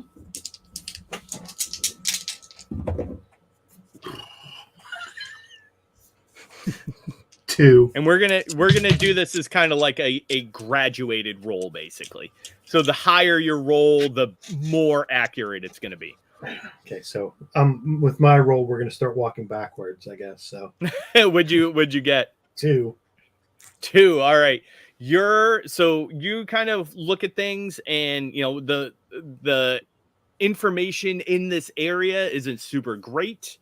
In fact, this collapse is something that probably happened somewhat recently, at least within the last month, maybe 2 months, because it's not like the trajectory that had been plotted out for you didn't account for this. So your guess is that backtracking and trying to find a new route could take you anywhere from like 1 to 3 hours. Depending, you really have you could find that the next block over is open and you're able to do that, or you might have to backtrack like a kilometer and go all the way back and around. So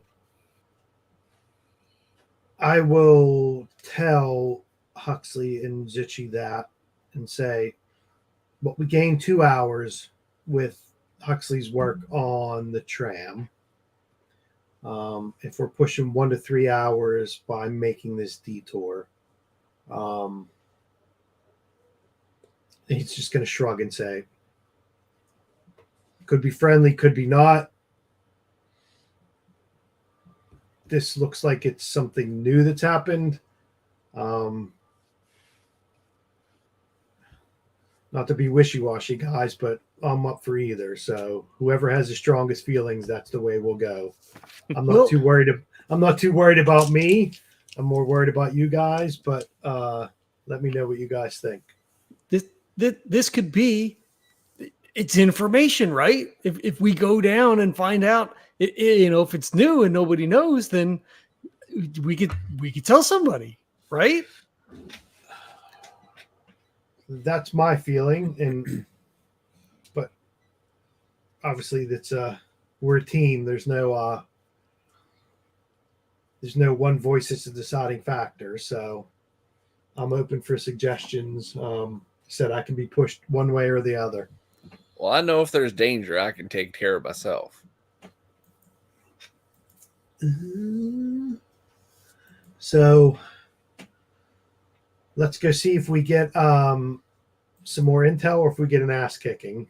That seems to be the vibe. So I'm with you guys. So Zuchy's like, well, we're not necessarily the ones that are going to be getting the ass kicked, and then he actually takes the lead.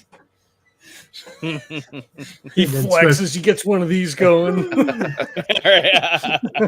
I forgot one of mine is too proud. I'll jump into danger without thinking, so I shouldn't even have been saying any of this stuff. I should have just jumped right into it. So, and then one of my things is always to make sure everyone else on my team's safe. So I'll get right behind Zuchy and go, well, let's go see what's in store for us. And then, look at Huxley. Okay, kid, just bring up the rear. Don't stay too far behind, though. Okay, we'll do. Keep your eyes peeled. All right. So yeah, you start to kind of walk forward and you make it right near the bottleneck. This isn't like Tomb of Horrors, right? So Zuchy walks in and sticks his arm in. You walk in, and I mean, by bottleneck, right? It's still like 2 lanes wide. Right. So you're still dealing with a good 12 to 15 feet of width between you. Yeah. As we approach, Huxley's watching the cameras. Do the cameras move to track us, or are they specifically pointed at, this? They are, the cameras are stationary, and they're not pointing directly down. They're almost offset to catch what's coming in either direction. Okay. And so as you begin to go, you kind of reach the midway point of the bottleneck, and suddenly you hear a muffled not explosion, but like a poof sound, and the wall next to you, there's an impact. And like a little bit of debris shoots up,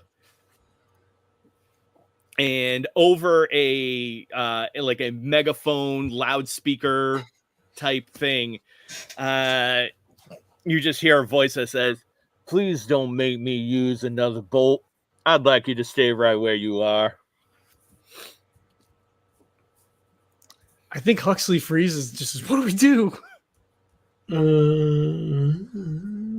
Smokey sits down on the ground, flips his mask up real quick, and lights a cigarette. I think Zuchy actually falls back and stands in front of Huxley. And he doesn't put up his hands, but he also doesn't move. Nice. So yeah, Yeah. Yeah. What exactly is your business in parsonage territory? In parsonage territory, is that what we heard? Yes. What does that mean to us? I'm Brains assuming check. nothing. Go ahead and Zuchy, why don't you go ahead and give me a brains roll? Okay. 2. Okay. 6. Beautiful. Yeah. I own parsonage territory. You're pretty sure that this is the entrance to a scrub, So, I'm sorry. Go ahead. or at least the way to the area that a scrub has kind of claimed. And what does that mean again? Sorry, it's So been a scrub, so you It's like have an outline the area, null right? zones that were set up that Mhm. are larger areas that are free from radiation, like the safe zones in between the massive explosions. Mm-hmm. A scrub is a very small area that has been taken up by usually a few dozen people, and the reason it's called a scrub is because they actually use technology to create small areas, usually enclosed areas that are relatively radiation free within the burnt. Okay. And they're usually, the inhabitants are usually either people who refuse to take part in the null zones, Or they're assholes. like outside of society, or they could be criminals or anything, like the people that had been kicked out of the null zones. Okay. So Zuchy speaks up and he says, we're not here to cause any trouble. We're just here to pass through to get to Green Hills. this is not a way through. I suggest you turn around and leave from where you came from. So then Smokey will kind of look around and just shout back, there's not like a bridge or a river around here, is there? And he'll kind of, look his head around, speaking back to whatever voice is talking to him. Not unless you count where the sewer has opened up and dumped a bunch of shit down on 8th and Adolescence. Okay, not the kind of river I'm looking for. We're just going through on a job. We don't mean to cause any trouble. But I am a bit intrigued by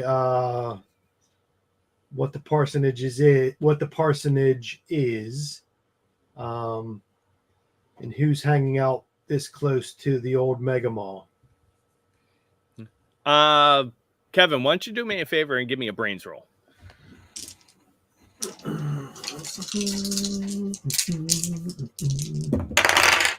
That is a 5. There you go. You do have a medallion sitting in your pack right now that was given to you by Marla.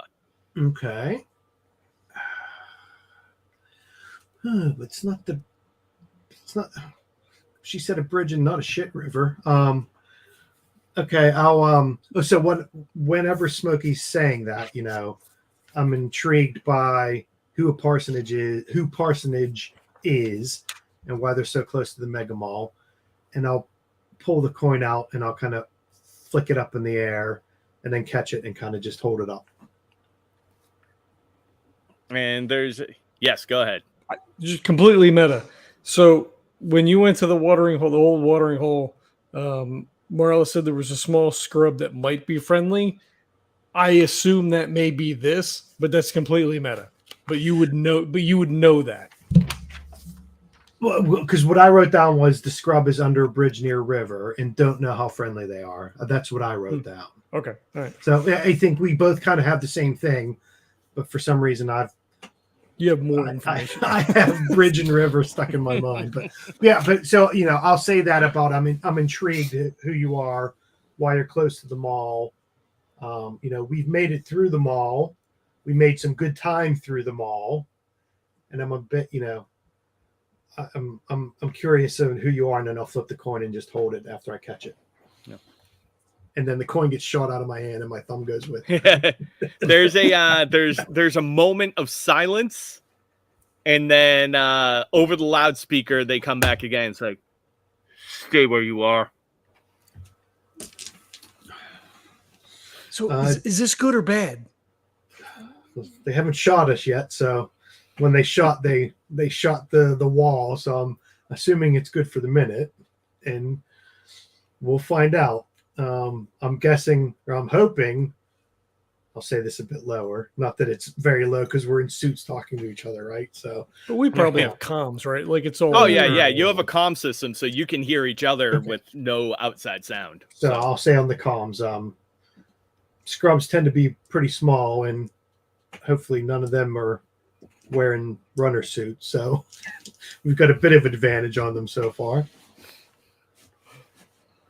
And so after about a minute coming down out of, there's kind of like a blown out window on one of the in one of the apartments, and that's on the second floor, and you see somebody in a suit, although it is, damn it, Jesse. Well, it is a very very thrown together, it looks mostly for survival. It doesn't have, it doesn't have the actuators it has and everything look for very basic motility, so that it can just kind of walk along. It doesn't look like it's anywhere near the technical level of your suits. But then they kind of appear kind of in the wall with this blown out area. Say, I'd like you to please proceed forward. There's going to be a doorway on your left side, and you will want to proceed that way for further assistance. And it's the voice is coming from this suit and being broadcast through it, and it's very different voice than what you were hearing before. Okay, so it's not the voice we heard originally. This is a different voice. Okay. So I'll just say to him and say, yeah, we'll be with you 1 minute, and I'll hit the comm so it's just with the three of us, and say, look, I would like our chances if it does get a bit hairy, and I'm a bit curious to see what the hell's going on here. So, but I'm not going to drag you two into anything you're not comfortable with.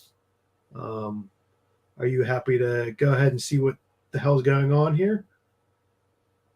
I mean, like you said, they haven't shot us yet, so I guess it's okay. I mean, maybe we could, if they have someone sick, maybe I could, offer some assistance. Maybe they'll let us through.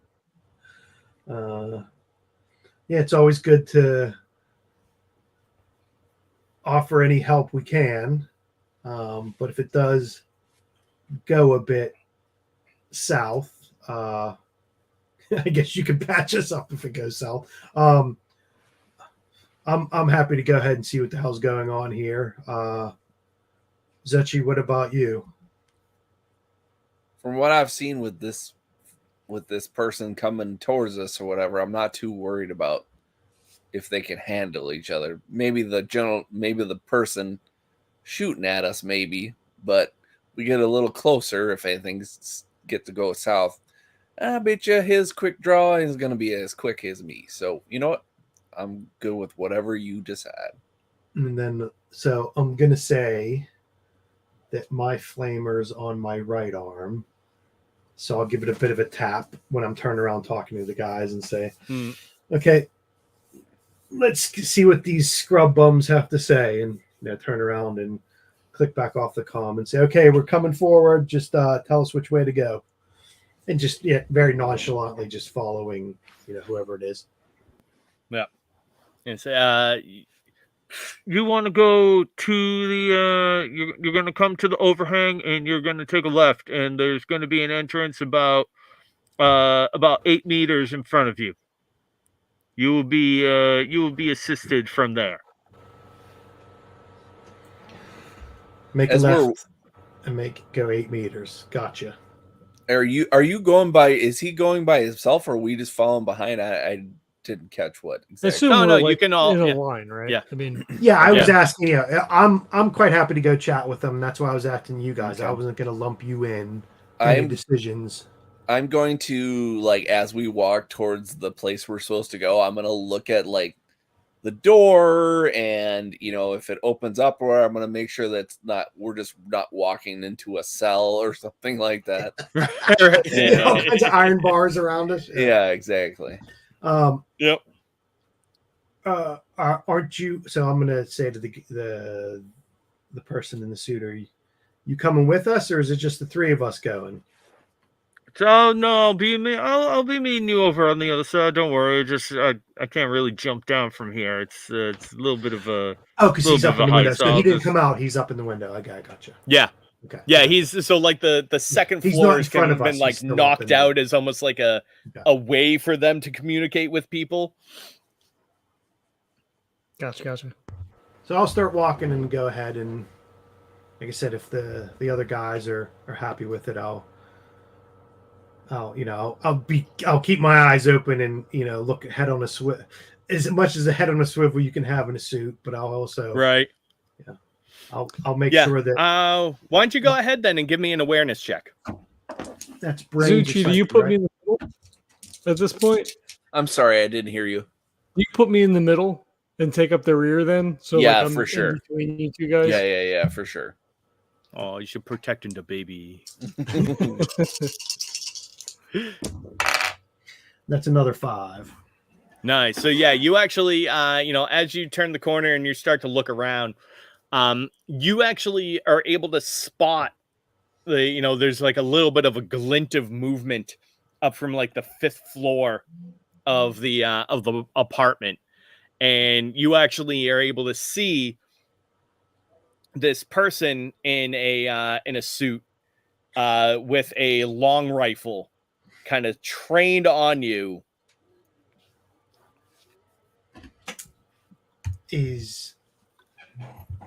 Would that be the bolt that hit the wall, could I assume? Yes. Okay. Yeah. So we're not talking like a big 50 cal No. set up separate. It was just a gunshot that hit. It wasn't exactly. Yeah. Okay. Well, trying to guess my armor's a bit, so I'm going to rely on my armor, and yep. So at least and you don't see anybody else around, so at least it's so far just these two people, and where both of them are. Okay. So the guy in the 2nd floor, and then the person in the 2nd floor, and the person in the 5th floor. Yep. We said okay. Yeah, I'll just keep walking. I'll keep nonchalantly. I'll keep an eye on if someone's pointing a gun at you, you're gonna take a look at them. But I'll keep walking. I won't run or stop or anything. I'll just keep moving and try to. Yep. All right. Yeah. So as you kind of walk down, you walk a little bit more, and then out the side of the building, ground level now, comes the same person from the suit. And at this point, when they come around, you can actually get a full view of their suit, and kind of almost painted on the left breast of their suit is this kind of 3 concentric circles with a couple of lines, almost like a curved V from the bottom of them. And that symbol matches the same thing that is on the medallion that you're holding. So it's not like a bloody skull or anything. So No. we're not walking into the cannibal. So when I see that, I'll look up and then, I'll still have the coin and I'll kind of flash it and say, I got this from a friend. I got this from a friend who said it may come in handy. Why don't you go ahead and give me a charm roll with a +2. Okay.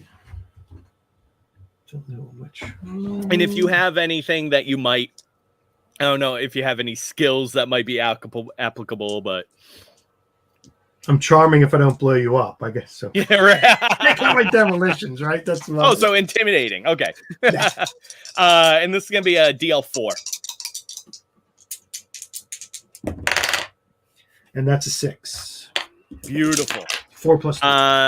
Yeah. So she kind of turns, looks up, looks back at the three of you, goes, well, I guess you better make your way on in then. And kind of gives like a rolling gesture with her hand. And you see these kind of steel plates that were camouflaged to almost look like the side of a fallen building. Kind of slide, like grindingly slide against the asphalt to open up just enough of an area where where now the 4 of you can walk on through. And so not fall down around us and no, right, yeah, exactly. And as you as that opens up and you're able to see, it actually opens to about 80 or so yards ahead of you is an overpass that looks like it was built over kind of like an old riverway, almost like the LA River. That's now just all dried up and completely gone. But then there is this structure that has been like hung and built down and around off the sides of the overpass to create the scrub. It's like the aqueduct from Greece then, right? Yeah. And she turns around and says, all right, well, welcome to Parsonage. We'll get you set up, get you a little bit of a rest before you get on your way. We're happy to be here, and hopefully this is the start of something that can be fruitful for all of us. And then I'll kind of like put my arm out so she can lead the way, and I'll turn back to the other guys and say, let's go see what we can see. All right. And yeah, she'll start escorting you to Parsonage. Huxley's just like goggling, head just walking, but he's just kind of like looking around and stuff. Yeah. And we'll go ahead and call it there for tonight. Sweet. Nice. All right. I guess we may lose Kurt, but we're going to do a post show. But before we get to all that, I want to thank everybody for checking it out.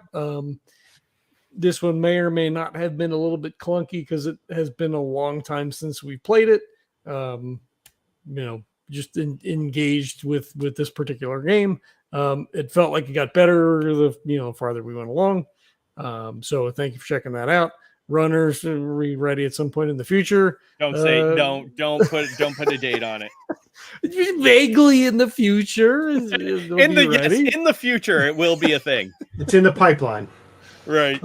Second edition, if we want to be so bold as to call it that, of Cthulhu is nearly complete. Will definitely be out before the end of the year.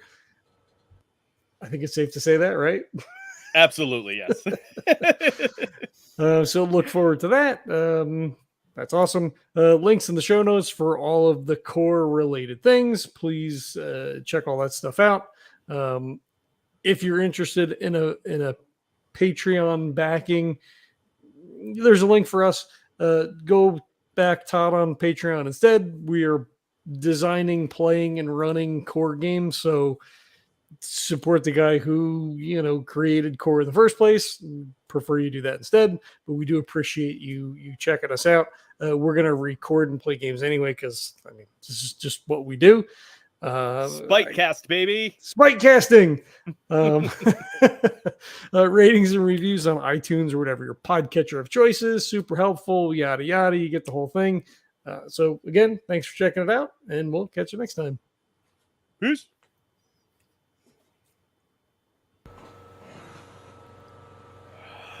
Show! StreamYard now allows you, I think I close the window because I'm like, fuck you, StreamYard. But I think you can in streaming split your videos up so we could actually hide the post show. Oh, nice. That's cool. I'll have to go back and look at it. No one will ever find it. Right. Well, yeah, because we don't have anybody that listens to us or does Patreon, so whatever. The only ads I get on YouTube are StreamYard ads. Oh, no way. Nice. 90% of mine are Mint Mobile for some reason. Oh, very good. Funny. I've never paid any attention. As soon as I can skip, I just skip. I just wait for the skip button. Oh, absolutely, yeah. John has when YouTube, Ryan Reynolds YouTube pops Premium. up on your screen, it's memorable. So You're right. Shit, Ryan Reynolds is playing fucking RPGs now? What is this? No, did you Crap, watch it's an ad. watch his TV show about him buying that soccer team? I'm Yes. sure that's what all the ads are for now. Oh, yeah. I don't know. Him and Mac. Yep. Two really kind of fun guys doing a really boring show. Oh, really? Nice. Yeah, but the people in it, they're from Wales, so not to denigrate Welsh people. Welsh people are a bit off the chain. So That's funny. no, I think that was good. And I think the point we've always discussed before, John, is when you said when it gets a bit clunky or whatever. To me, I don't mind listening to stuff. There was okay, what's this role? And having that description of it. But like I said, I guess it's horses for courses, right? Yeah. It doesn't take me out of it. And if I'm listening to something and everybody's having fun and it's a good story, if someone says, "Oh yeah, if I have to roll this, what do I add to it?" kind of thing, it doesn't completely take. It doesn't take you out of the the thing. Yeah. And we're talking about core, right? So this is something newer that probably most people don't have visibility of. So it's not like, Right. okay, well, you roll a d20 and you add this and you do that kind of thing. So to me, it's always fun. But like I said, that might just be my weird perversity that I don't mind that kind of talk during games. So Yeah. So when you listen, I mean, you can't learn a game, just from listening to an actual play, but you do kind of, you are able to get a sense of it. What are the mechanics like? What does it feel like? Whatever. Yeah. So I'm kind of in the same boat. I mean, when I edit, it really just sort of depends. Well, you have to go through and listen to it again. Yeah, right. You're going through it, and so you're hearing it a lot more than us. Well, but I'm just saying, it really plays into how far in the left field and how pertinent is the discussion to the actual game. Yeah, if it's where are we at again? I forget where we are. Yeah. Maybe I leave that. Maybe I cut it out, right? Because once this begins to release, there won't be gap, for the audience. So they'll know where we are. So maybe I cut that out because it's not really pertinent. Yeah. But if there's questions about oh shit, is it a +1 or is it a one die? What am I rolling? Right. I probably leave that kind of stuff in because it may be a question that comes up when people are playing a game. Whether it's runners or core Cthulhu or day trippers or whatever it is. But by the end, I think we'd all gotten back into. We'd all got back into character. We kind of knew where we were going. But I think when we've played before, when we were doing the other game, and Jesse said, "Okay, well, if you roll and the attack hits, don't just say, well, yeah, I roll and the attack hit. put some flavor into it, describe what you're doing. So whenever I hopefully it comes out that way. But when I do ask questions where I'm stuck or I want to build, I don't remember what this is, the mechanic or whatever, I try to explain it a bit more and just say, oh, fuck, what do I do? Is that, Right, I try to explain it a bit more, because then if I was listening to it and someone was going through that, it's like, oh shit, that's right. To do this, you have to do that, and it equals that. So I try to build a bit of narrative around it. So I'm just not saying, oh crap, I forget what I have to do. Tell me what I have to do, kind of thing. Yeah. So, well, even like I've never played Shadowrun before, right? But I listened to a Shadowrun podcast to the point where now, like, I have a general grasp of the rules, how to play. Yeah. right? And I think it's like the kind of the same thing. Yeah, I think questions are fine, because most of the time it's just people trying to figure out what they're doing, and it doesn't take away from the experience at all. No, and I think the way whenever we do bring questions up, either we joke around a bit with it, or we do a bit of explanation, or we build something around it. So it just doesn't feel like it's a crunchy, okay, well, I want to do this, I forgot what to roll and to add to it. We build around it, and we do goof around with it a bit. So it does. Hopefully it does make it a bit better than it's just not a very dry, okay, well, I want to do this, and what do I roll? I forgot. What do I add to it? That kind of thing. So, and we're all pretty well versed, right? Like, and Jesse's a great GM, so like, it's easier for him to just like roll with, like, oh, I want to try this thing. Oh yeah, go ahead and do that, and it's +1, it's -1, it's whatever. And just kind of roll right through it. Well, yeah, if the GM's rolling his head or saying, "God, you guys are dumbasses," that's a bit different, right? No, this isn't a Megamon game. Or is it? Yeah. No, I mean, I think a little, right. I think a little bit of it too is getting, for 90% of all of our core games are under Todd, right? So it's also just kind of getting used to like how I'll interpret certain things. So like, for instance, with the electronics roll that you did, right? Like me just being like, oh no, take it. Like you get something else too, right? Right. So yeah, just like getting a feel for that. Well, it takes a couple of sessions, and unfortunately we had 4 months off in between session or whatever it was, but But and to point about the light, right? I guarantee you, someone's listening to it saying, you're in the future and you guys are in mech suits. Of course you're going to have fucking light on your forehead, kind of thing. Right, yeah. So it might be that where we just don't realize that because we're involved. Some of us are involved in actually building what the roles in the game are. Some of us are just like, I'm going to build this cool guy. And I've got, a flamethrower on my arm and a flare here and all that kind of stuff. It's like, well, shit, of course there's going to be a light on my head, but you're thinking of all the cool stuff in the roles. And there's probably someone listening going, yeah, of course you'd have one, because it's, so, having that discussion also feeds into that person saying, okay, well, that makes sense. And to us, kind of realizing it, that in the way we discussed it, and, to me, that adds to it. Now, after John listens to it 5 times and he's cutting out all of our ums and ahs, and like, I'm going to cut this fucking flashlight story out because it's just driving me crazy. It just depends on what the mood is, or you're like, okay, we talked about that for 2 minutes. That 2 minutes is going to get me to an hour. I'm not going to cut it out. I don't want to shortcut a thing. So well, it's one of those things, right? Like, yes, we play the characters. We built the our null zone, and we did a session 0, and like we built the suits.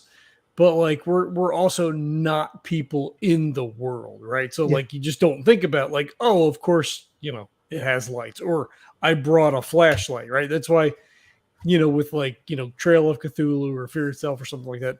Yeah, you make the preparedness roll, and if you succeed, like, you remember to bring it. You knew you were going in a tramway, idiot. Of course you brought a light source, and if you fail, then you're like, oh shit, I just didn't. I didn't. Batteries are dead, right? Like, so excited to go do the thing, you just forget. Like I left the house today without my glasses on. I pulled out into the driveway, put the car back in the park, reopen the garage, come back in the house. I can't fucking see anything. Like sometimes you just forget stuff. Yeah, for sure. But yeah, I think it was good. I want to ask Jesse when he comes back, like if he not necessarily let us skate through it. Oh, here he is. I see his arms. It felt like I don't know, whatever, that you let a bunch of stuff slide, maybe. Like I noticed it's not like nothing happened, right? Because we did a bunch of stuff and we role played. It was great. It was fine. But like then we encountered the porcupines, and it was like, oh, you see him. Okay, we just go around, right? Like we didn't have to do anything, right? Like they didn't attack us. Obviously, we weren't going to attack a fucking 5-foot porcupine with 2-foot quills. You know, I don't know. Like behind the screen, was it something like I just don't want to fucking deal with this, or like, No, hey, there's it big was... scary things, and now you've seen them, right? Yeah, it was. So again, like leaving it up to the roll, right?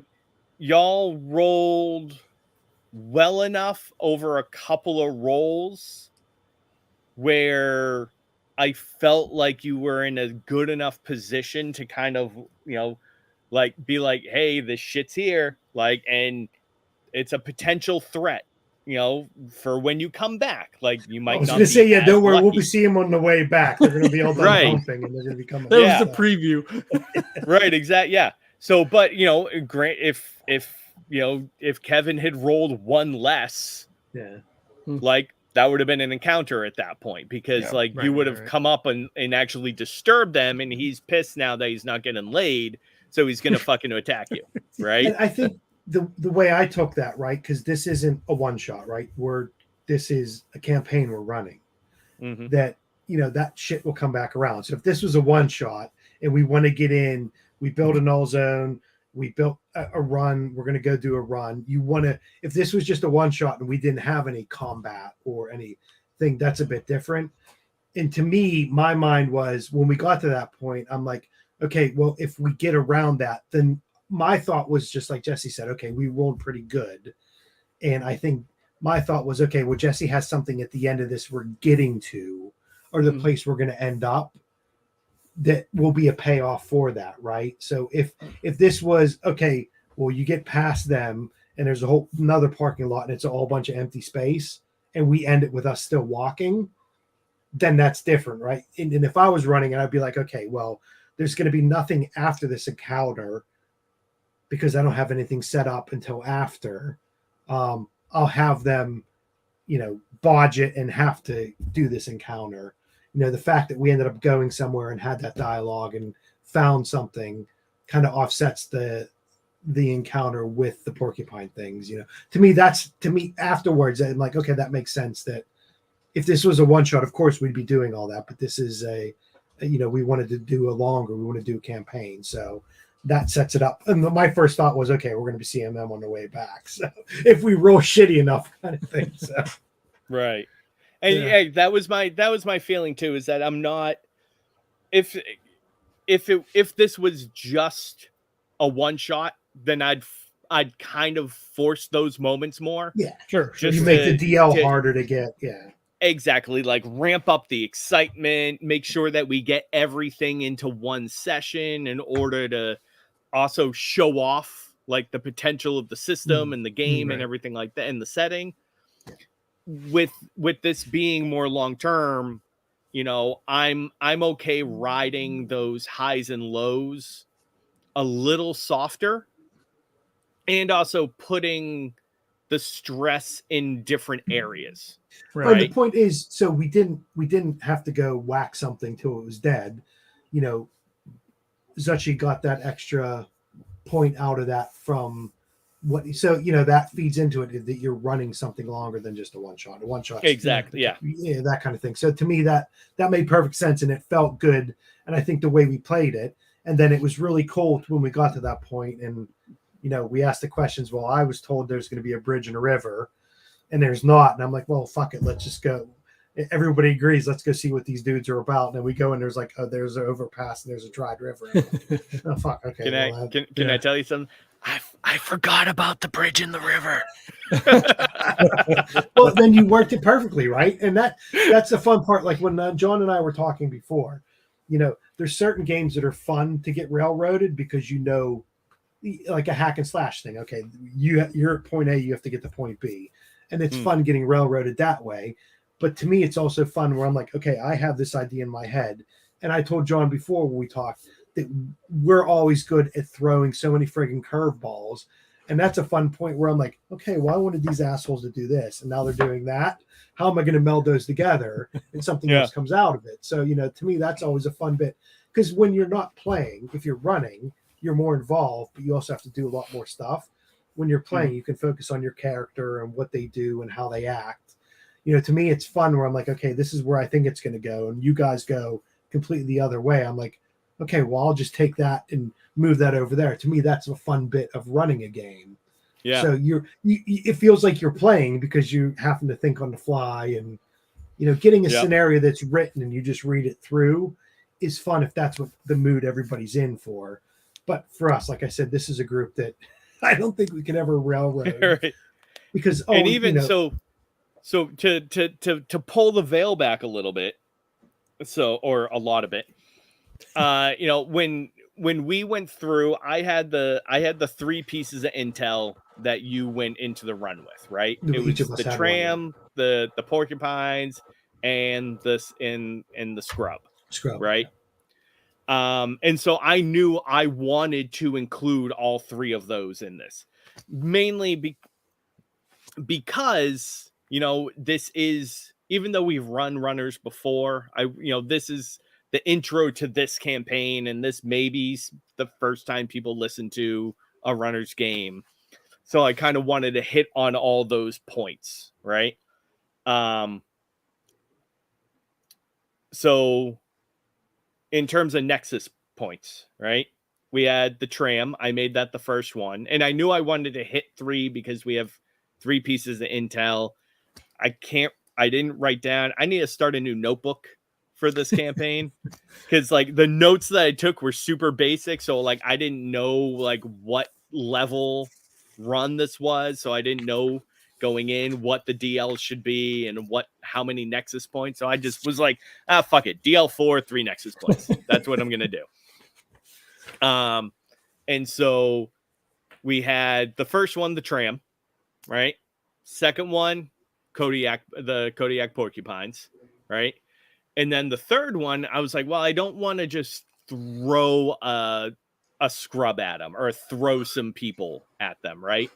So that's when I actually used the table for the Nexus point questions, and it came up with, is the path clear, or is the terrain safe or something like that, right? And that's why I had, Kurt roll. He rolled a no, but so no, the terrain isn't safe, but he knows a path around. And at that point, I was like, well, this is a good chance to throw in the scrub. So at that point, that's when I blended it. So I was, that's why, I was trying to kind of throw some of the mechanics in, and I was like, oh, this is a perfect time to pull Kevin's intel in now. It works that way. So. And I think the way the game is structured, the way runners are structured, you always want to keep the narrative moving forward, and you want to get all the points that make this game or this, this rule set stand out compared to other things, right? And you didn't have to cram them in. You didn't have to, none of that felt forced. Like you wanted to get these points in there, and it kind of just flowed really good that, okay, the role tells me I have to have this many Nexus points, or I want to have everybody hit these points. And, either you had them mapped out or they just came up while the gameplay was going on. It felt natural and it felt good. It's not like we're walking and all of a sudden like a spaceship shows up next to us. It all felt like it flowed, all right, good. I'm glad. Flowed narratively, that it didn't feel, like jumpy or jerky that, okay, well, why the hell is this here? And you got in all the kind of the standout points of runners in a session where we were all, a lot of us, a session back when we haven't played for a while, all that stuff still got in there and didn't feel unnatural. It felt like it fit in really good. And the fact, like we always joke around that we can drag everything out forever. Those all fit in kind of thing, right? It didn't feel like you had to shoehorn them in. So in like 2 hours too. Like we did all that in like 2 hours. Yeah. Yeah. And I mean, which is great for us. Yeah, right. My biggest worry is, the way that the system is designed, where it kind of is about like point to point to point. I didn't want it to feel like that, during the game. I didn't want to make it where it was like, you were like, okay, you do this thing and then I rush you along until we hit the next thing. Right? And to me, it didn't feel like that. Like, you have a checklist if I have to get all these things in. And everything's like piled on top of each other. It didn't feel like that at all. It felt like it went really smoothly. I mean, honestly, like I've run a couple of one shots. Like I've run a couple of Megamon games. I've run a Runners game, but I haven't run a campaign in like 2 years. Yeah. So I like, my worry was that I wasn't ready for that. Like I'd rush you too much, especially knowing like how much you can eat. Like I love character development. I want you to be able to talk and like expound on all of that stuff. So my biggest worry going into this was that I like giving you those breathing moments to just like do that and talk and be in character. So, and that's the thing, like, even if like it was a checklist and it's like, okay, well, I got to hit these 3 things tonight because we haven't played and I gave him 3 pieces of intel and blah blah blah. Like with our group, the railroad doesn't matter, right? Like we're gonna go do that thing because that's where the story is. And we'll grab our character moments and we'll dick around a little bit or we'll do whatever. Like the railroad is not an offending, moniker for us when we play because it's whatever. Like, okay, we're going to go do those things because that's what we agreed to do when we took the job. Yeah. Right. So like, it doesn't like for us, it doesn't matter. Some people hate it and they just want to be like, well, I go shopping and do the whatever thing because you can't tell me what to do because it's what I don't know. I don't understand the mindset really. It's not like maybe the door's open, you rolled the die and the door happened to be open. If it wasn't, right, we either would have fucking blown the door off right, or done something else, right? But it wasn't like, oh no, you can't open up the door. Okay, well we blow it up. Well, you can't blow up the door. It's 4-foot steel, and you don't have the right kind of. That's a railroad. Like you can't do any of the things. You're like, well, what if we do this? No. What if we do this? No. Yeah. You can only go right. That's a railroad. It's like, okay, well, we have to get to the scrub, or like maybe we're gonna find the scrub, and we find the scrub. Cool. Yeah. We did it, right? And it fit narratively. It's and we've said this before, right? It's not metagaming, right? Because we know what we want to do or what we're supposed to be doing. So we're not just going to go fuck off and do something completely different, right? Because then we're going to piss Jesse off because he's going to say, "Oh, I wrote all this shit," and now they're completely. And for some games, I think we've done that where we've just blown it all up and said, "Ah, fuck, let's just go do whatever." But we've done it in a feeling of we all know each other, we've played, and we've latched onto something that we think is funny or good, and we want to do it. And whoever's running it rolls with it. We're not out to, like we said before, we're not out to piss everyone off by saying, no, we're not going to do that. We kind of know where it's supposed to go. And our characters know where it's supposed to go, right? Our characters have a mission to go do something. The characters aren't going to say, oh, I'm fucking bored, I'm going to go do something else. They're going to go try to get to that because they're going to get paid and they don't want to die and be microwaved. They got to get the shit done and get back. So, I mean, I know it's dumb. I guess the essence of core, the way that Todd looks at it, is that there's not really like there's no pre-planned adventure per se, right? Like you have an idea of what's going on. You've got elements that are in play. They're doing their things. and you're either interacting with them or bouncing off of them or whatever, and then your story develops out of that. And that's fine, and you can totally run it that way. That's the design intent. But you can also, run it the way Jesse's running it, or, create a standard investigative scenario in Cthulhu, because it's not so much that, an end or a but is going to take you out of the story. Like, you are investigators hired to solve a particular mystery. Yeah. And again, for us, like, this is the way that we do it, the way we feel about it. We're going to world build. We're going to be in character. We're going to, have those moments that, make it enjoyable for us, and also do the thing. You know what I mean? Right. Like, and I mean, we wanted to do it's something. Written, yeah. Yeah, go ahead. Go ahead, Kev.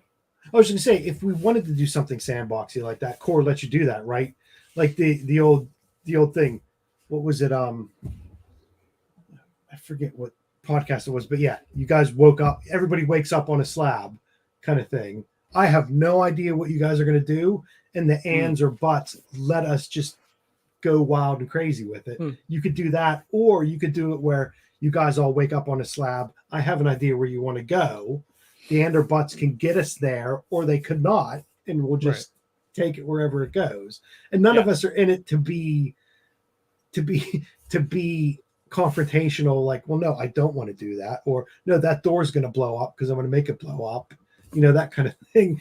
But the system also lets you, okay, well, this character, this player is playing his character to be a dick, but the system will let him guide that way or this way, or just let it be wide open. Okay, we do whatever the hell you guys want. So, right.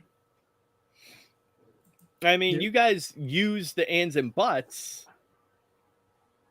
to it, and even it's written into Core, right? Where those aren't like complete world changing moments, right? Yeah. They're supposed to be Like, by that frame, right? Yeah. Right, exactly. Like, there's small sways one way or the other. Yeah. Right. And they don't even have to be related to the action either, right? Like, that's so I mean, I get it. I completely understand Todd's, design concept with it, and it's good. And when he runs games, it's amazing. But we also run it differently, I feel like, but with the spirit and intent, and obviously you guys are better at doing it because you're more flexible GMing wise. We've just had a lot longer practice at it, that's all. Yeah, I mean, I don't like the GM, so it's harder for me to be able to have that flexibility or whatever, Yeah. But it goes back to that macro versus micro, right? So I think Todd is just like that, very open-ended, but there is bits of the micro there, but that's just his mindset. That's his personality. That's the way his mind, you could probably sit him down and talk to him for 2 minutes about something, and it'll go in 8 billion different directions, right? Because that's just the way he is, and other people are just different. And it is, the day trippers, night trippers game versus other things is you can tell his personality and what he's looking for in it versus, the stuff we've played, because that's just all, sometimes you just want to go in and shoot a bunch of stuff or whack a bunch of stuff and find the things, or you get really deep esoteric kind of stuff and then all of a sudden it completely flips around. But the system lets you do that, which is the cool thing, right? And the ands or buts, like, okay, well, I have this set out. All these roles, they just completely blew it out of the water, but they've built a narrative out of those, those prompts, those kind of, improv prompts that, something else was built out of it. Yeah. And Day Trippers is meant to be gonzo, surrealistic, like where literally anything can happen because of the nature of the universe. We're like, Cthulhu, it's 1920s, wherever you want to set it, for us in the US. So like there could be some crazy shit because, Cthulhu mythos stuff and monsters and whatever, but like, your data stuff, like you have a job, like you're doing things like you're normal people. Like, you have this oh, certain this amount of horrific mummy. thing Yeah. happens. Yeah, like Yeah, and you So- get shot once and you're dead, right? It's that always that there's certain games versus other things like, well, I'm invincible and stuff bounces off of me versus, well, I got stabbed, I'm dead, and I got to roll up a new character kind of thing. It is those different feels of games where it is that completely off the wall. All there are no boundaries, there are no rules. Versus, yeah, we're in the 1920s and I'm a junkie and I have no money and I trip and fall because I did a bad roll and now I'm dead. So.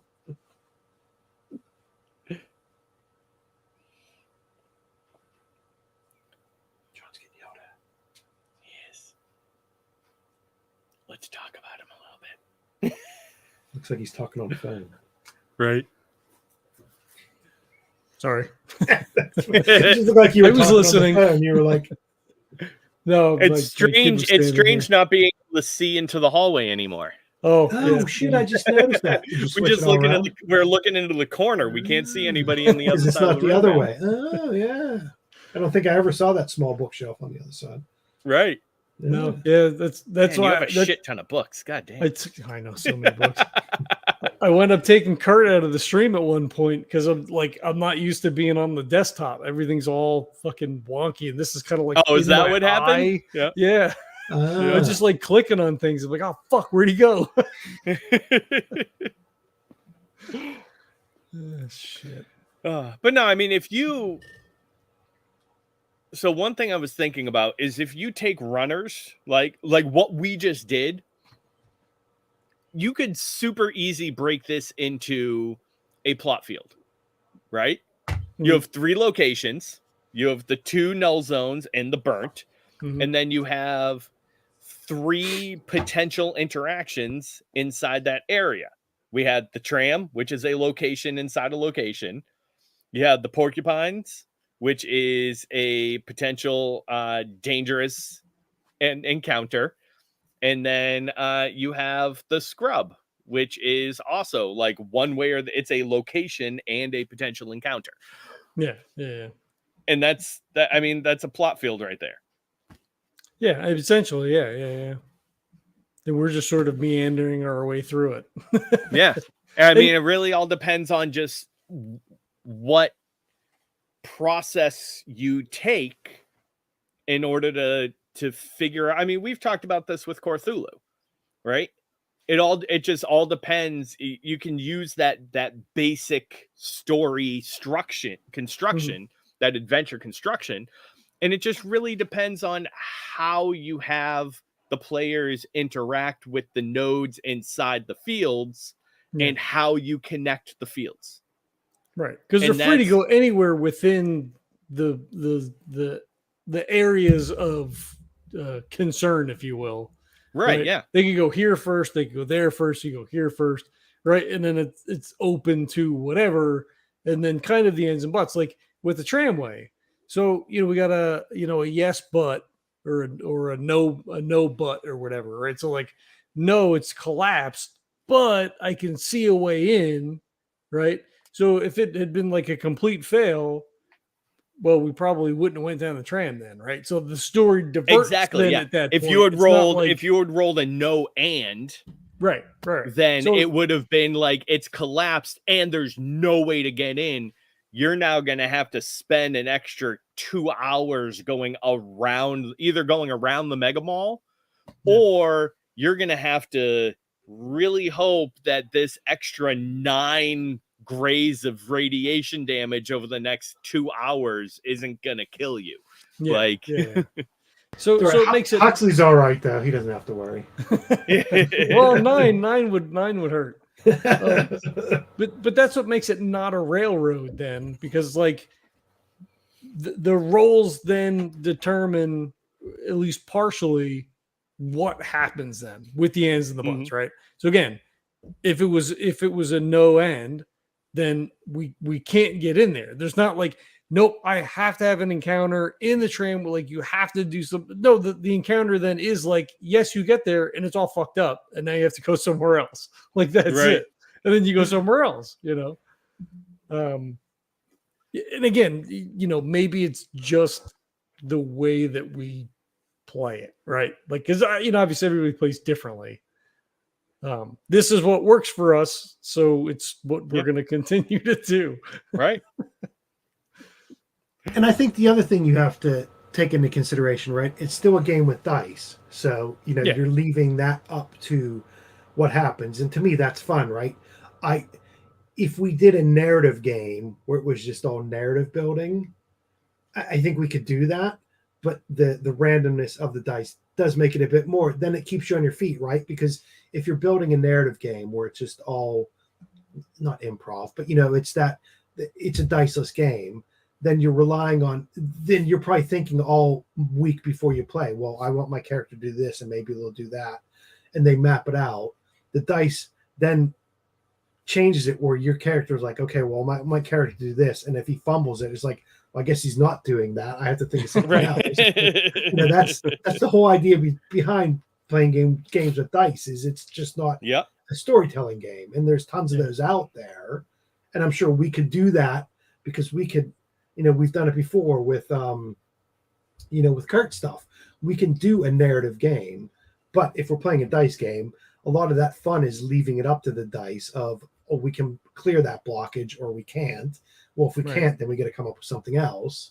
But we always come up with ideas for it. So that, that is the fun part of it's a dice game. You leave it up to that to decide. And it may come down. There's been stuff before where we've done stuff. Okay, what should we do? It's either yes or no. Well, I'm not going to decide. I'll just let the dice decide and go with it that way, kind of thing. So right. So I almost never do that.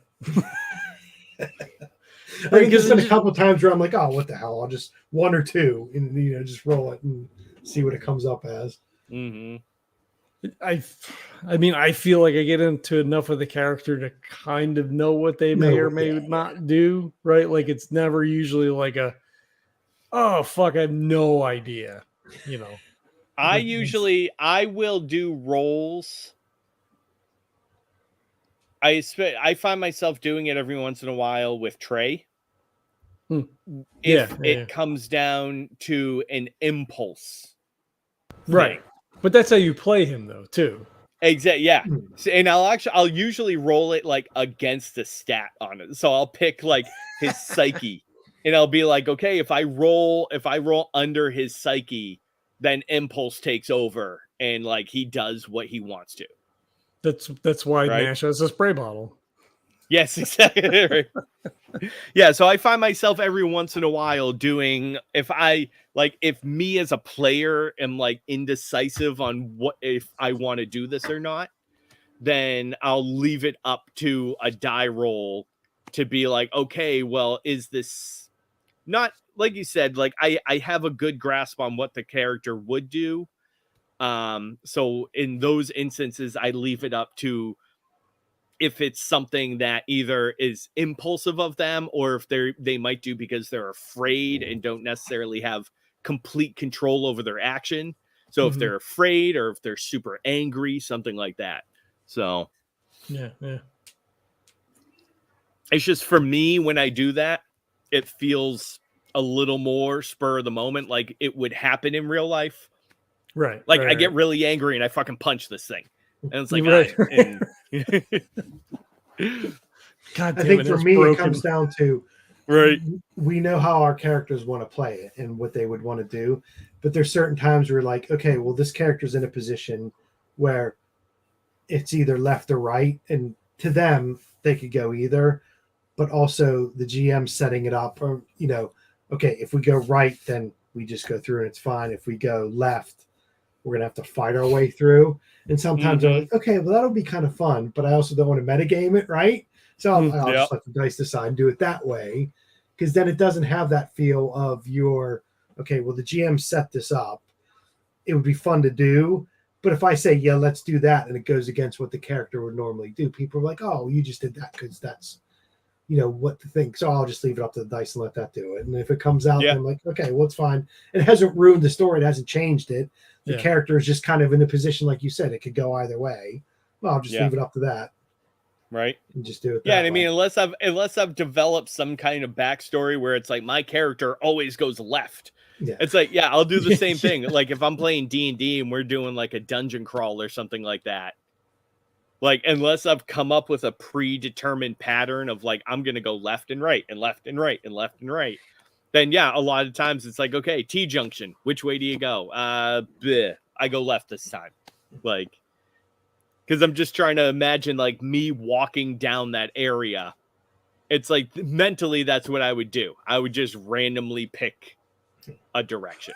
And that's the fun thing about core is those rolls. If we're rolling against something, it's not just a binary of yes or no. It is the qualifiers on that, which makes it more fun, right? Okay, well, yeah, you did it, but something shitty's going to happen now, or no, you didn't do it, but you get something positive. So that's that dynamic that makes it a bit fun. That it's not just a yes or no binary kind of thing. There is that, yeah, you succeeded, but you tripped and dropped, you cracked your helmet, so now you got a leak in your helmet or something like that. So that's the fun part, is those extra qualifiers on that are enhancements or modifiers, whatever you want to say. The no but yes and is the fun part of that, because it's like normally you just feel like, yeah, I hit my number. This gives it, okay, well, you hit your number, but something good or bad happens, or you missed your number. That makes it a bit more fun, and it makes the narrative, it adds more to the narrative to do more things and to expand more. So, well, I got it. So I don't know if you ever played either Mouse Guard or Burning Wheel, the system that Mouse Guard's based off of. No, I've listened to some a long time ago, Burning Wheel, but I've never played it. Yeah, but so it works similarly in this respect, and it's actually something that I took from that system and put into a lot of my D&D games. Where they had it's variable success and failure, right? So like, how D&D, it's either yes or no. Yeah. Right.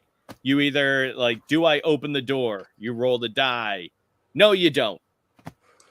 And most of the time what it happens is if the DM is like malevolent, then they'll be like, oh, you didn't open the door. Nobody else can try to open the door. Now you have to do something else, right?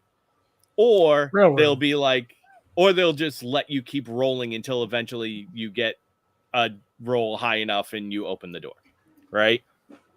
Well, what Mouse Guard introduced and what I tried to do in my games is like, you roll and say you fail, right?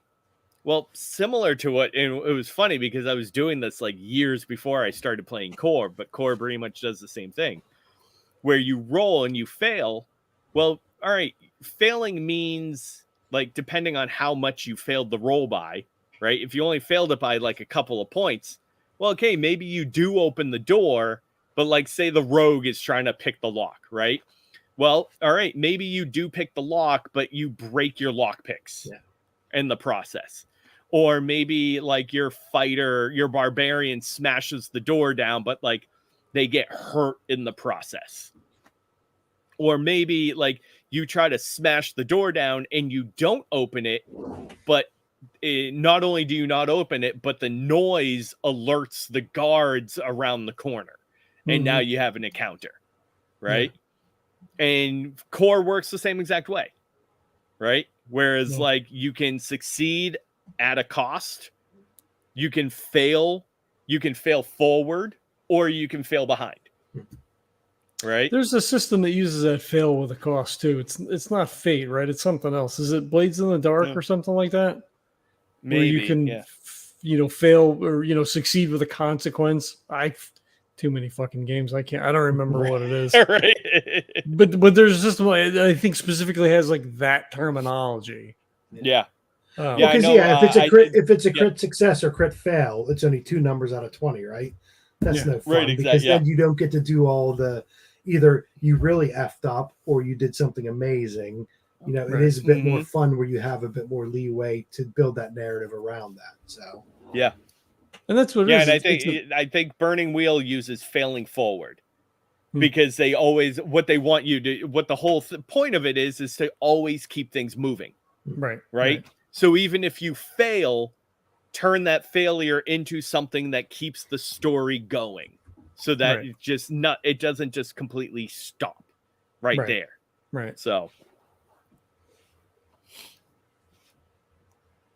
Sorry, I cut you off. I didn't. What were you No, gonna I say? don't know what I was going to say now. Oh. It was in the moment. Now it's gone. Oh, But yeah. I mean, yeah. I think you to call back to way earlier, like not wanting to, push us through and giving us those moments to, do our interpersonal stuff and all that. Because we're gonna do that, but like also having a rein on that is not terrible because we'll just do that. right. Right. So with you having that in mind to, okay, it looks like this conversation is gonna peter out, or like, oh, you said the pertinent thing that needs to be said, and like, yes, you could talk about, the color of the sky and the whatever, but like, okay, we'll do the next thing then, right? Like, it's the D&D trope of like, it takes 10 minutes to open up, 2 hours to open up a door, but like a journey of 100 miles takes, 3 seconds. Like, yeah, you get on your horses and now you're there because, nothing happens. Yeah. I mean, that's, what I always think of when describing this is Lord of the Rings, right? Like, you get all the massive aerial footage of them running, and that's like, if you think about real time, like that should have been, if we're transposing it 1-to-1, right? That should be like 85% of the movie is just footage of them just running. Because like that's what would have taken the vast majority of their time. That was the one when all the Ents. We was just walking with the Ents the whole time. That was that. Right. Yep. So like what I try to do is like, that's boring. We're gonna fast forward past that, and let's get to the parts. But like there are the parts like where you're just talking to the Ents and things like that, which for me would be like the tram part. Like you did the thing, but then you got on the tram and had a discussion along the way, right? So like it's not boring because you're still in character and you're still doing it, right? And it's connected to a moment in time. Yeah. So I think Todd has this in core complete. Maybe it's micro. I don't know. Again, so much core.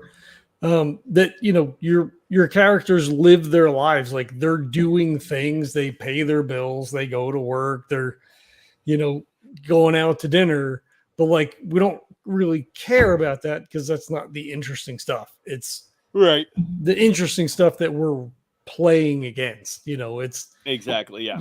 Finding the murderer or the mythos entity, or getting your goods from this null zone to another zone. Like, it's those individual moments that make the story. Because like going out for coffee is not necessarily interesting unless,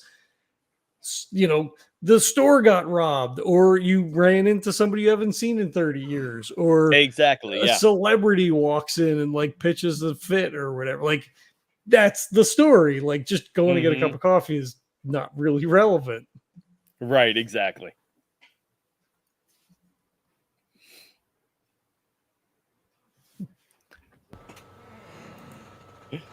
All right. Yeah. Yes. Yeah. All right. I guess we beat this one up. Good game. I think it went well. I'm glad.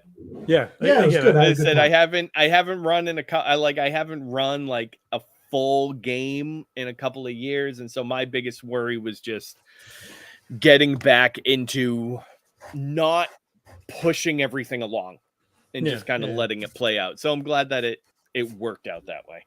Yeah, I mean, I think so for sure. Yeah. And I think the other point is we also want to do a game that runs long, right? So we're not going to do anything that distracts you from doing that, because we want to do it too. So I guess my only other question would be, I was trying to keep track of XP as we were playing. Yeah. I kept track of it. Okay. Is so like completely meta, even though we're not playing. Because you can grant XP for learning new information, blah blah blah, whatever. Your travel and all that stuff. So I had myself marked down at 3.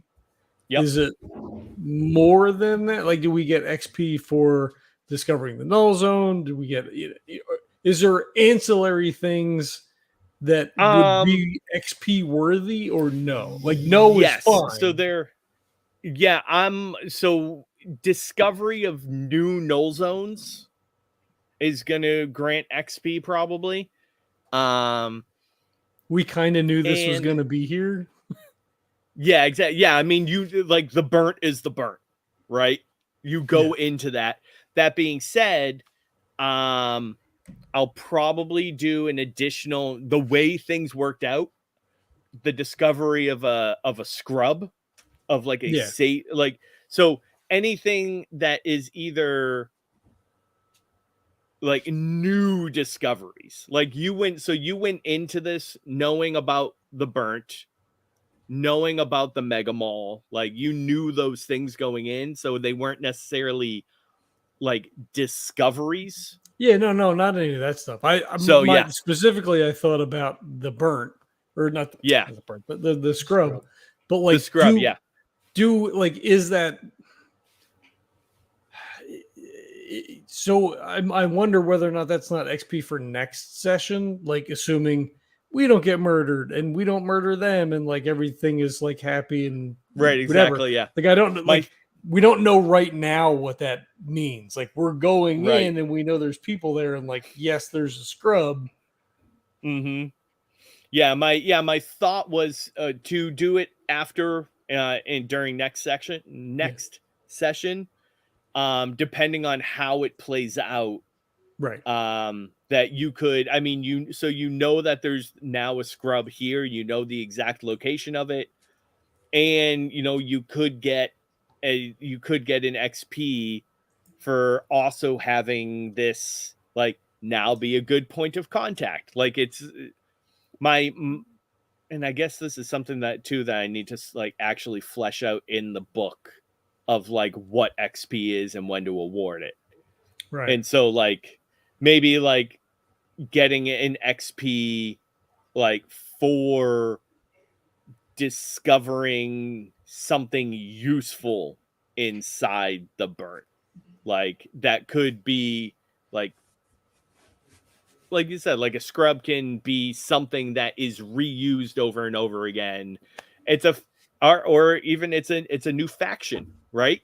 Like it's a discovery of something like that feeds into something else. So okay, yeah, cool. so I'll probably save that, doling that out for the next session, depending on how things go. So we'll see. I think that makes sense. Yeah. I'll shoot a message with the XP for everybody later, and you'll know if you have 4, then I decided to tag it onto the session or not. Fair enough. All right, cool. All right. Well, thanks again, everybody. And we'll catch you next time. Yeah.